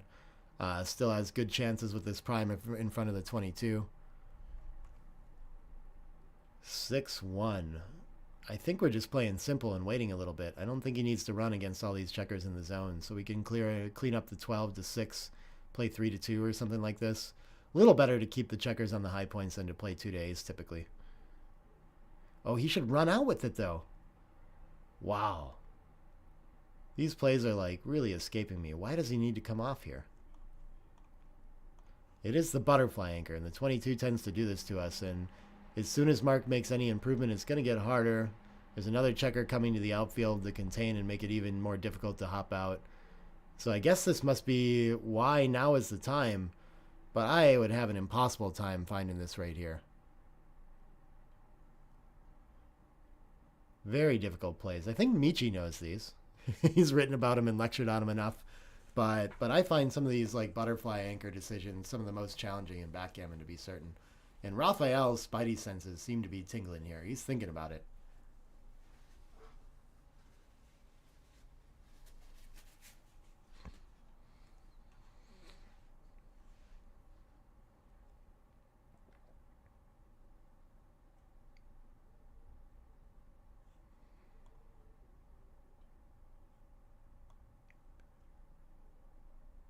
He's going to go for the stepping up variant. Very nice find.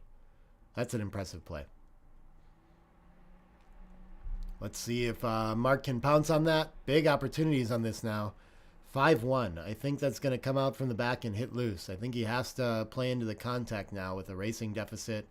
Get that outfield presence. Can definitely go his way. And his opponent's only got a 3-point board. He might get a shot at the blot on the 23. Feels worth it. Like, pretty clearly so. Oh, no, he's going to play behind and play quiet, though, instead. Okay, okay. So now Raphael's simplest game plan has gotten a lot easier, where he gets to hop out, make that 16-point. Sure, just switching 4-2 seems fine here. A couple fly shots. And Mark has to count on his 20-point anchor contact while Raphael comes home to do the work for him. Certainly going to risk less gammons that way, but misses out on quite a few wins by not going for it. All right, 6-5. I think this is just simple to the ace. Yeah. Mark's structure is ready. It's very scary to leave shots at this point. 6-5 can't get the safety from the 16 anyway, blocked by the 20. The 4 is going to come out for a little bit extra outfield contact, 2 blots and boards, so the indirects don't hurt anyway. 2-1's going to improve that slightly and switch 2 to ace, I think, as well.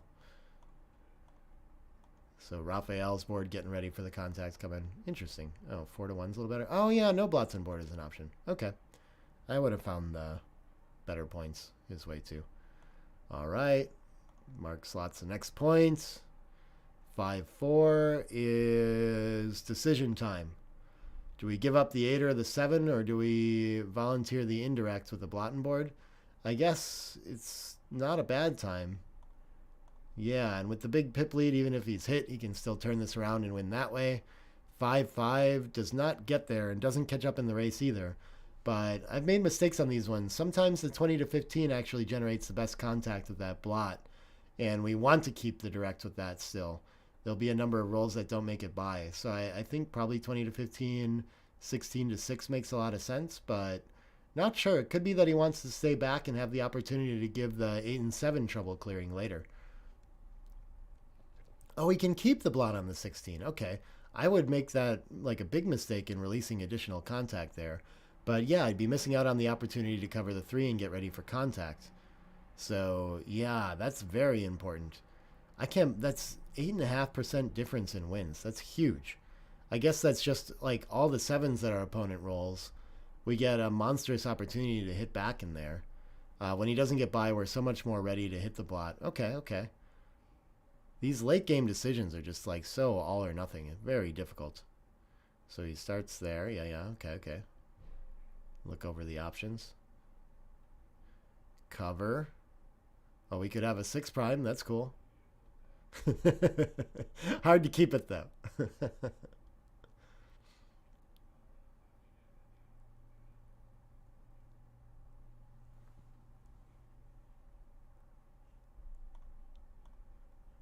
Man, this one's been bouncing all over the place now all of a sudden.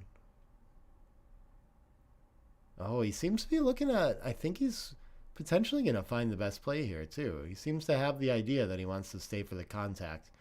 I could see him potentially coming out... Oh, nice play, Mark. Very well found. That's a tough one for me. I could imagine making a big mistake on that one.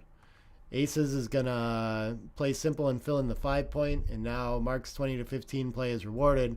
In the driver's seat to hit. Not a lot of gammons here. Down in the race. Oh, he wants to think about recubing this with a lead in the match. So he's going to have 17. 5-2 and 4-3 is going to be 21. So he's a favorite to hit. Whenever he does that, he should win. But when he misses, he's doing pretty poorly. And I think the recube's going to come back and claim the game a little too often. Maybe even immediately. So I'm not sure he can afford to send it here. But I do think he's turned into the favorite. I think there's just match dynamics that make it a little too risky. I'm not sure what would happen if this was like just for money or something like that. But the value of being able to just claim the game when missed is huge for Red, instead of having to play it out and win the race too. So yeah, even though we have a lot of swing on the next sequence and the game definitely favors us, that doesn't always mean that sending the cube's going to work in our favor. Interesting decision. Well, thanks, James. Correctly rolls on, finds the 4-3 to hit. Is going to have some 2 good gammon threats now, too. What do we have? 4-6 doesn't enter. Yeah, I think you're taking a roll for sure here. It's not by a lot because the gammons we still have to close out, and our opponent doesn't have very much outside, so there's not a whole bunch of them at risk. But it's just basically like a free roll. Like your opponent can't roll anything to get back into the game anyway. Ace deuce is huge for saving gammons. Maybe actually this can allow Mark to slot on the edge and try to recirculate and pick up the blot on the 23 with a 6-1. I think I would go fishing. But we could close it out and try to win our couple percent of gammons that way too. Yeah, they're both super close. The ace needs to hit for sure. And now our plans are to play 15-9. Hope we get hit on the ace and recirculate and pick up more checkers while our opponent crashes. Or we just close out, win the game almost every time. And we do pick up some 7.4% of gammons with a couple checkers outside. 9-3 is the same idea, but it's a little bit deep in the board. Only problem with that, why 15-9 is preferred. Ace 6 is going to hit and cover. Okay, forced roll. And now he's just going to wait for Raphaël to crash and hopefully leave a blot while he does it. 5-4, no such luck. Oh, should he clear the 6 here? I mean, he has to leave a 6-2 from the bar if he does it. But so likely to leave a shot another way if he doesn't. Yeah. A lot of risk. Okay. Small opportunity there. 3-2 is going to clear. And let's see what Mark has. He's going to enter. And probably 4 around. And he's going to keep trying to hit and get recirculated and pick up a blot while his opponent crashes. And happily cash if it ever gets where a sequence could turn into a win for his opponent. 6-1, really desperate to roll a deuce and get that checker off the 3 would be a huge improvement to this position. 5-3 gets Raphaël ready to potentially leave a shot on the 21 point there. 6-4 is going to hit loose and try to get recirculated again, buy some time, okay. Ace 3 is the miracle for Mark. No such luck. And in a spot like this, maybe there's some sort of disaster roll. This could be claimable. This could be the time. Yeah, we're kind of on the brink. We do actually lose 6% of games somehow here. I don't know exactly what the anti-jokers are, but I can see our position is not that flexible.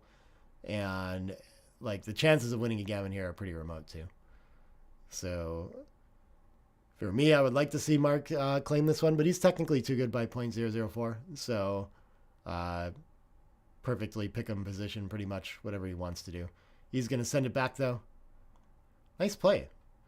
And gets a pass out of it and is going to move on to 4 away, 7 away. Okay.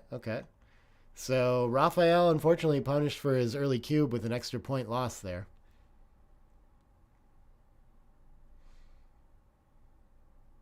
And 7 away, 4 away. I don't remember the match equity. It must be, can't be as bad as 25%. Maybe like 30 or something like this. 70-30, a little better than 2-1 now. The score adjustments are interesting, of course, with a huge, like a decent matched lead. The recubes are going to be quite scary for Mark, but winning a gammon on a 2-cube wins the match. So there's a lot of value there. So while Mark is a little more conservative with this lead, not as much as we might think at some other scores. It's still in gammoner's positions. He does want to get in a 2-cube and take advantage of that. Just needs to get a little deeper in the game and over that fear of recubes. 5-2 is going to, I think, cover the 11 and hop out 21-16. What else do we have? He can play 2 down as well. Okay. So the only problem with that is that it like runs out of timing, and yeah, it's just like the position's getting a little overrun here.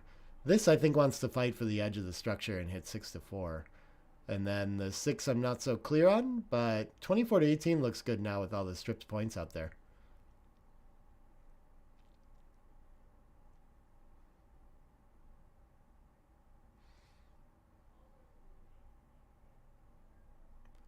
And with the match deficit, it doesn't seem too surprising to watch him go all in on the attack. You know, he's thinking, should I maybe focus on the closeout here?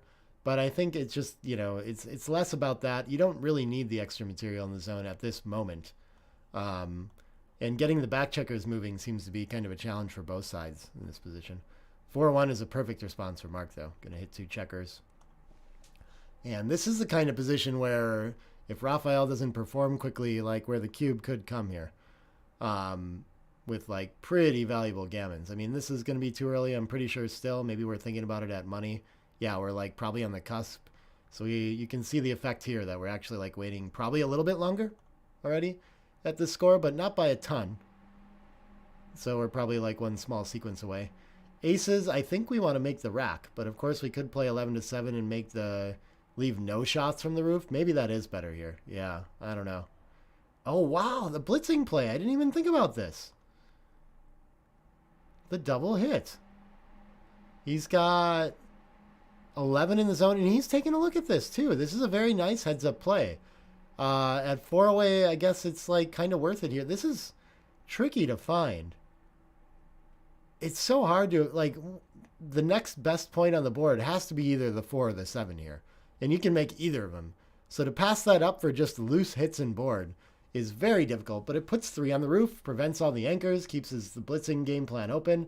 Very nice find by Mark. Well done with the checkers there. 4-5 enters 1, and this must be a strong cube now, I think. A ton of gammon value. Yeah, we already get the pass, but we've seen Mark play relatively conservative with the cube too in this match so far. So not surprised to see him pass that up. We'll see, though, if he gets a fan here. I mean, I think he's got to be thinking too good now, right? Yeah, he's going to play on. Okay, okay. And just assume that with the lead, he needs to not be thinking about the cube too much. Cool. I'll hit him up to check out my book so he knows how to cash that game now. Instead of winning 2 points. What am I talking about? He's doing great in this. Okay.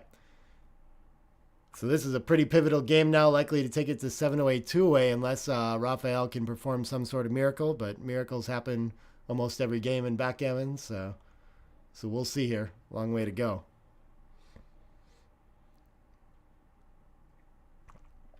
(5-4). Mark needs to start to worry about mobility of the back checkers. 21-16 seems called for. Yeah, I like that.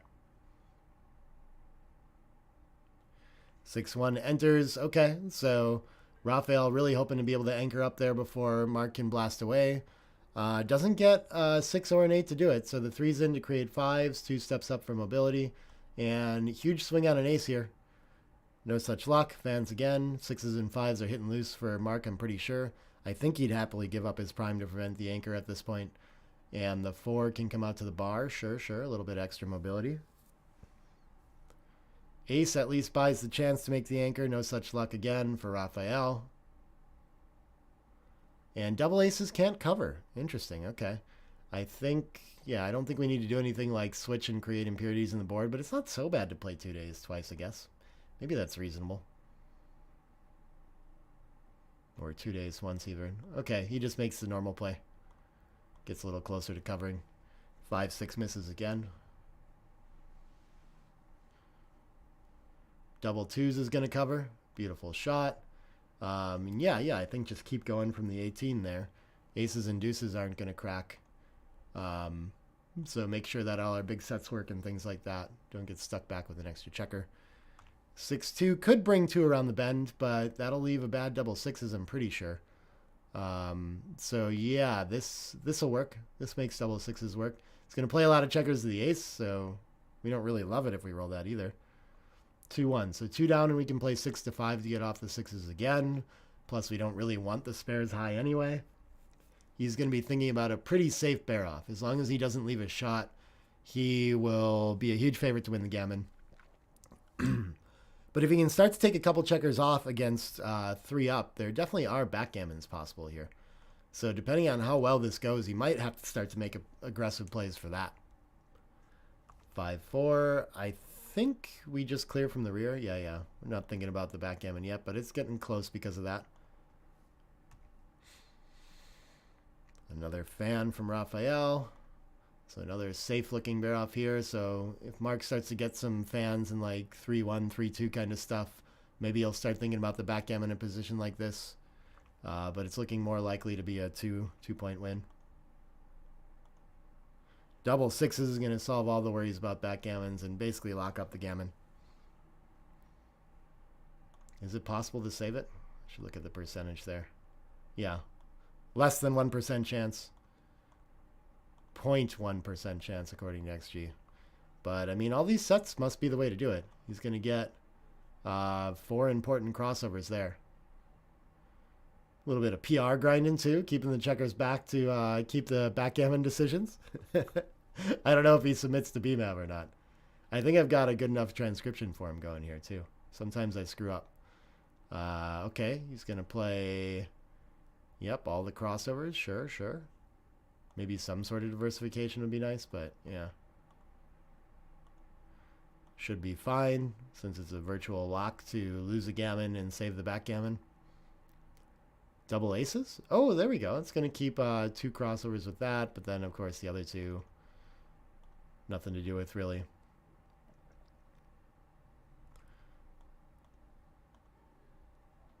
Could have kept the backgammon decision there. 3 what? 3-6. Okay. Man, the dice clear's been pretty okay here, but every now and then it catches me. Double 4s? Is this a chance to get off it? I don't know. Is it locked yet? Feels like it probably should be. Yeah, it definitely is. 5-5. Okay. 7 away, 2 away. Wow. And apparently Raphaël played that game perfectly. Spent a lot of time on the bar. It can go that way. Big match lead for Mark here. I think the 7-away, 2-away is similar equity to 5-away, 1-away, so under 20% for Raphaël. Probably around like 16 or 17, something like this. So yeah, big lead for Mark. Are they thinking about taking a break here? Or are they just, looks like they're just adjusting music or something like this? Super exciting match, though.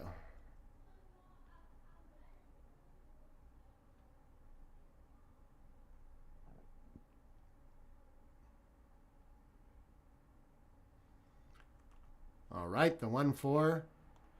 Gonna open with a split. Standard stuff at 2-way, of course. Very aggressive cubes coming now that Mark's at 2-way.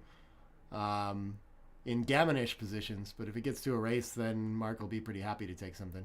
6-2 can make the bar points. It's always nice to just like have a free roll at maybe winning the match in a way. And only risking going to 5-way, 2-way, something like this.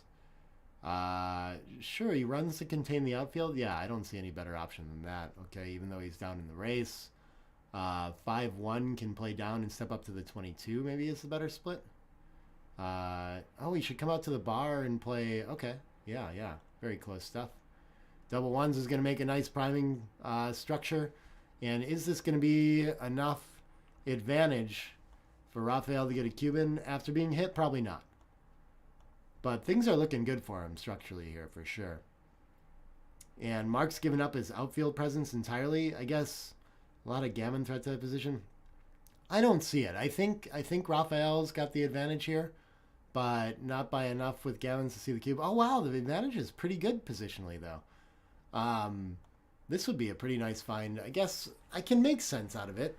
And I can also see that when Mark gets free reign to play his next role, like a lot of the ways he's going to win are going to feel like kind of gammonish positions anyway, too. So, yeah, I mean, maybe I could convince myself to send a cube that way. Like this 2-1 is just feels like so strong with so much material in the zone. All right. Lots of pressure on this position for Raphaël. Decides he needs to be at the edge of the priming structure, more important than the blitzing threat. Okay. Could even step up with it instead of creating an extra blot. 5-3 can make another point? Or does it need to try to run? I mean, Mark does not have the timing for this priming game, so maybe he should try to step up or something like this? Yeah. Very close, though, because it's nice to keep the blitzing attack option open. Raphaël gets his anchor, gets to extend his prime out to the 10, and the 3, I don't have a strong preference with that. 13 to 10, 11 to 8 both seem fine. Maybe 13 to 10 feels like the most ways to make the 9 would be an excuse for it. But 11 to 8 seems like board points, like it's attacking the edge more often. So, okay. 2-6. This, I mean, we're just out of time against an anchor. We got to make a run for freedom here. 24 to 16, I think, is like the only play. Yeah, we have to pass if we don't go for it. And we'll see if Raphaël can find a cube here, too. I mean, with 2 checkers behind, pretty good structure. Oh, no, and he's not going to... He's going to clean up instead and stay back. And we'll see if he understands that this has generated a passable position now, that the threat's just too big behind the priming structure. Instant cube from Raphaël too, though, so pretty good spot for him. Oh, it's not a pass. It's actually, okay. Borderline, take pass. So pretty indifferent. He's going to try to play it. Totally fine decision there. 5-1 is... Ooh, does it have any sense to convert to an attack here and try to win a gammon? I think our priming plan is still the one, but we don't want to let our opponent just roll a 6 to escape. That would be a huge improvement. So yeah, maybe the double hit. Maybe the double hit. Wow, they're close.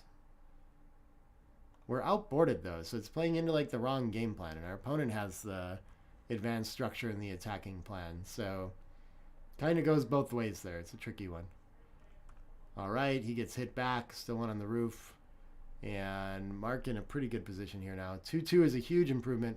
Steps up to the edge, and, yeah, I guess 8 to 6 with it.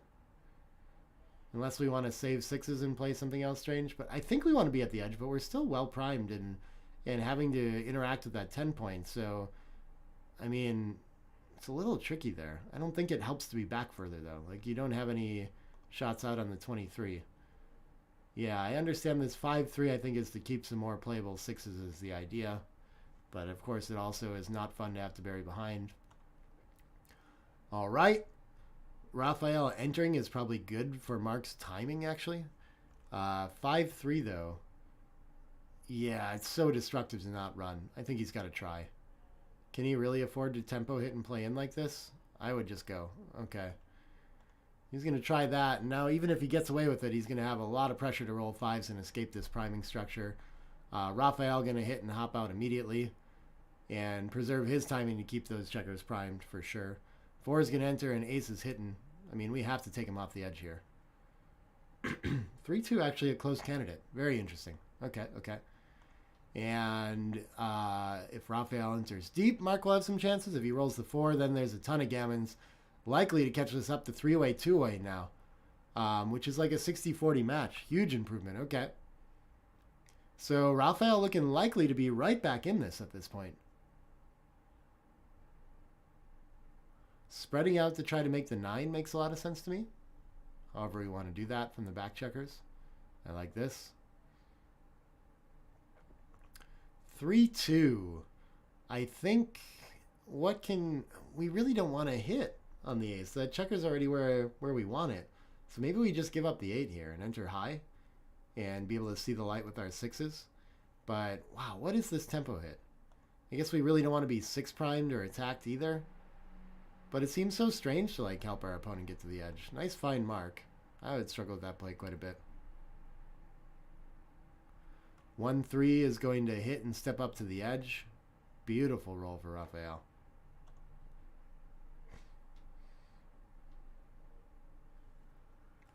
Double 2s. Ooh, what is this going to do? Maybe switch 6 to 4 and step up to the edge? No need to leave fly shots or anything like this? Yeah, there we go. That's a funky play. Well found, well spotted. Ace 4 is going to come in behind the priming structure. So Mark's still got some containment value of that, even missing the 6. Of course, would love to switch and reestablish the 6 again. Raphaël just cleaning up a blot. Maybe he wants to stay back further to contain better, and 11 to 7 would be better. Not sure. Oh, he should go for the tempo with 17 to 7 to 3. Yeah, it takes away the 6s from the bar. So there must be a lot of entering 6s that are going to break a point. So this is like pretty pure tactics here, in a way. Increases the gammons in a lot of different ways, but that's a difficult find. The 11 to 7 is better if we're not going to go for the hit. But yeah, we're usually not thinking about attacking that blot behind, but it sees the light in a way that has real relevance in this position.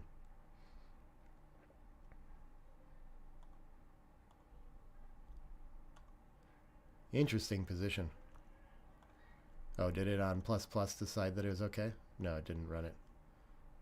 Okay. 4-1 is going to break the 8 points. Okay, okay. 5-3 gets to just run by.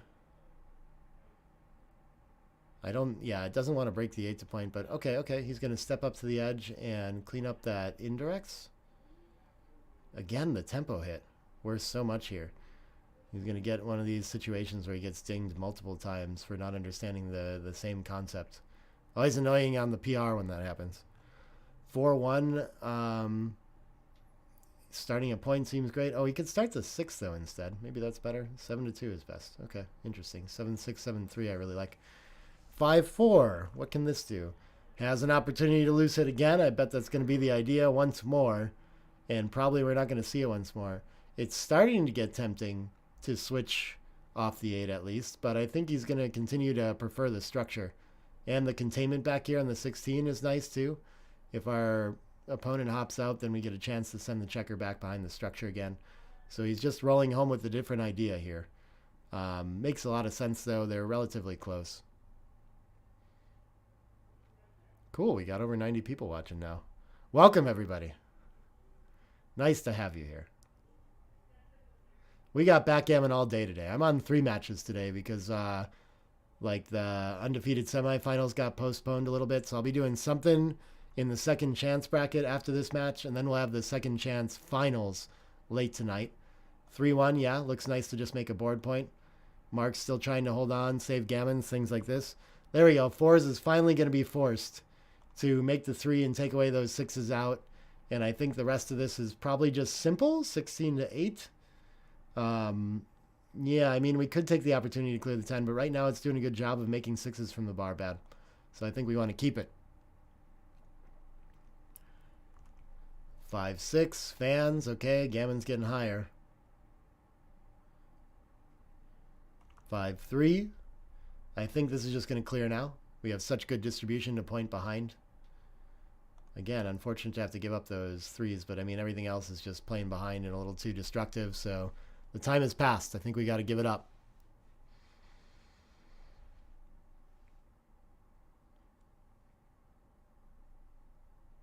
Oh, we can think about making the 2 point. I didn't think about that.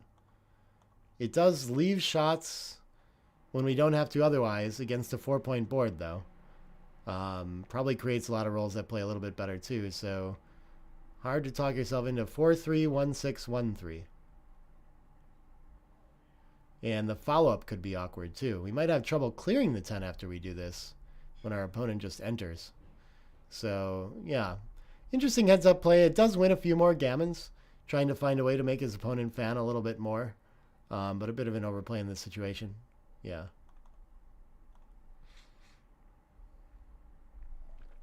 4-3. Okay, avoids that hit. 7-4. And Mark looking for some 6s and 5s quickly to come around and reestablish his board. Raphaël mostly just trying to clear quietly. I think a lot of the gammons are going to be saved here now. A lot harder to win one after entering quickly like this. Yeah, wow, still up around 25%. I'm surprised that they're as high as they are with only 50 pips down. This can either clear the 7 or just buy time by playing behind. Maybe playing off the 5 is fine here. Yeah, clearing the 7 a little bit better, though. Yeah, I hate giving up my last spare on the 6. That just looks awkward for whatever reason for long term. So I'd probably find something like 5-1, 2-1 instead, or 3-2. See if we can find this best one of just getting 2 checkers in and getting closer to bearing off.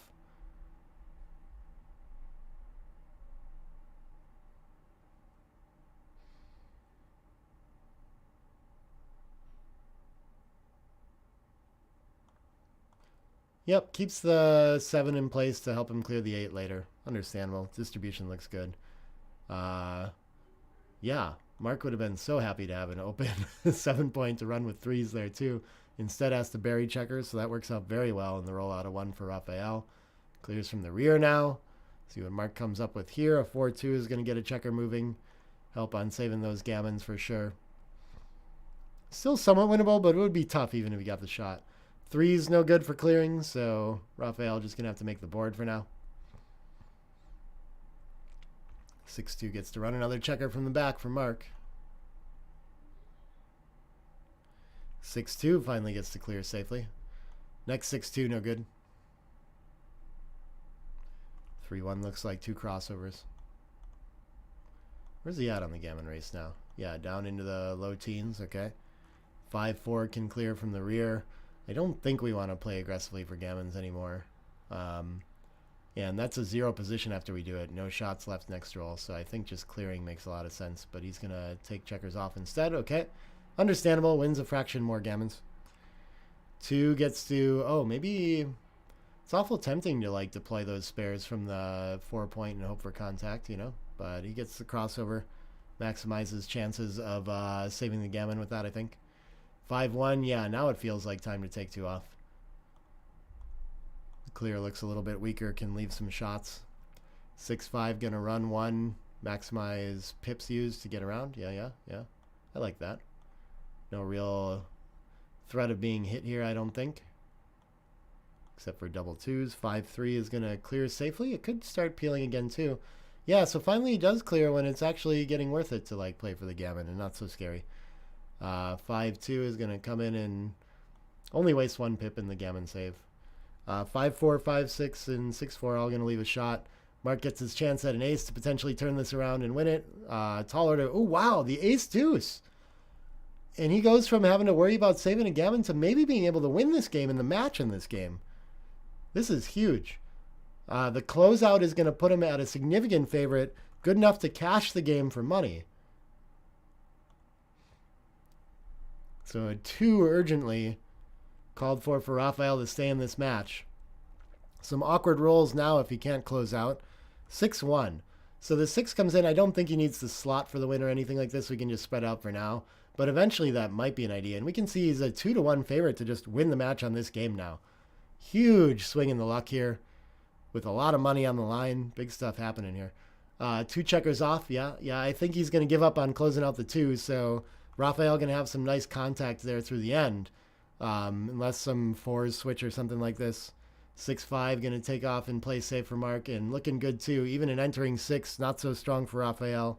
I don't know what the odds are here, but I think Mark's still a pretty clear favorite. Let's see what he... Yeah, 71%. Wow. What a turnaround in this game.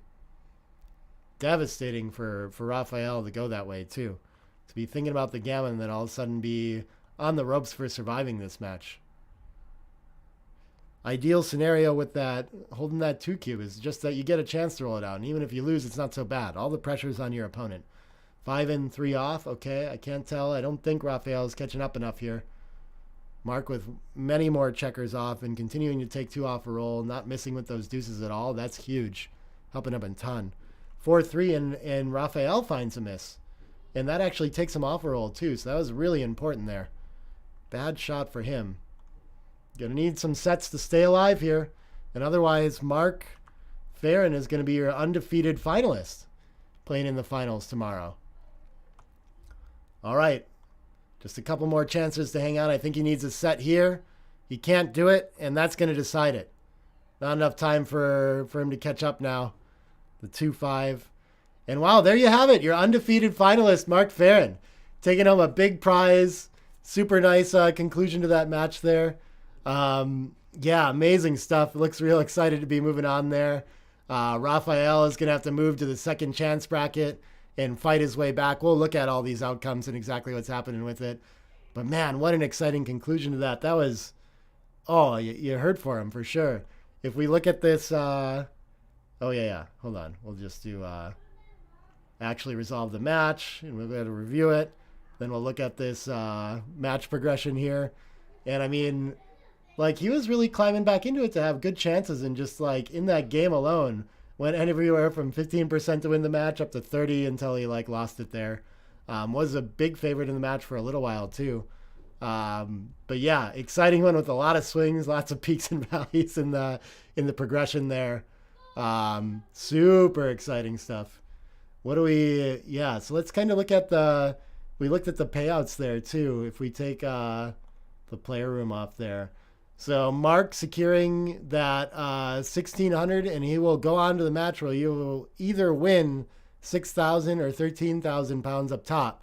So in a great position. And Raphaël, still for his efforts there, is going to take home the 670 and have his chances in the fighters bracket, where there's a lot of prizes available there too. So he's still in good position. But maybe one of the biggest prize money swings in the tournament available just in this match alone. So that's a huge one for Mark.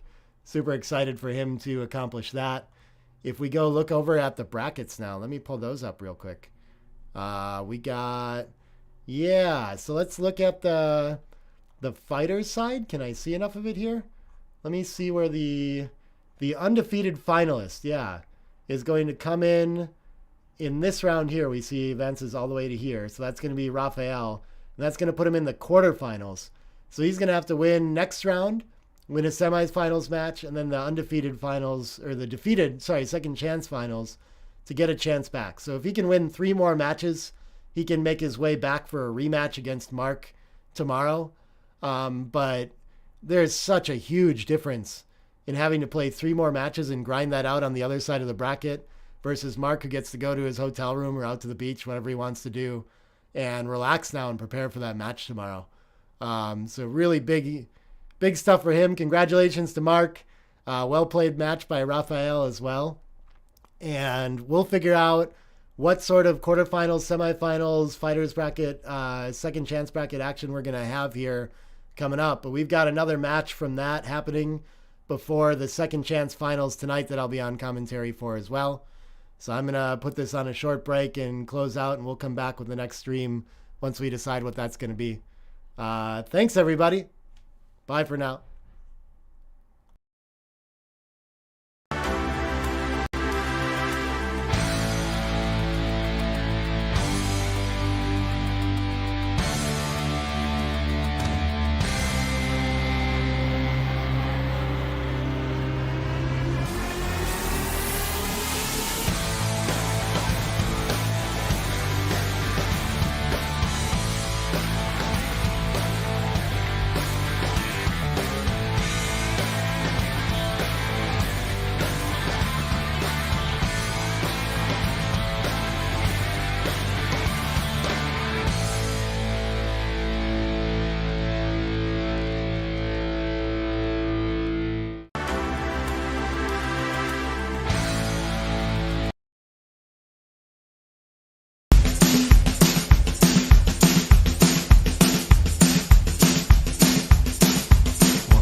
Creative fingers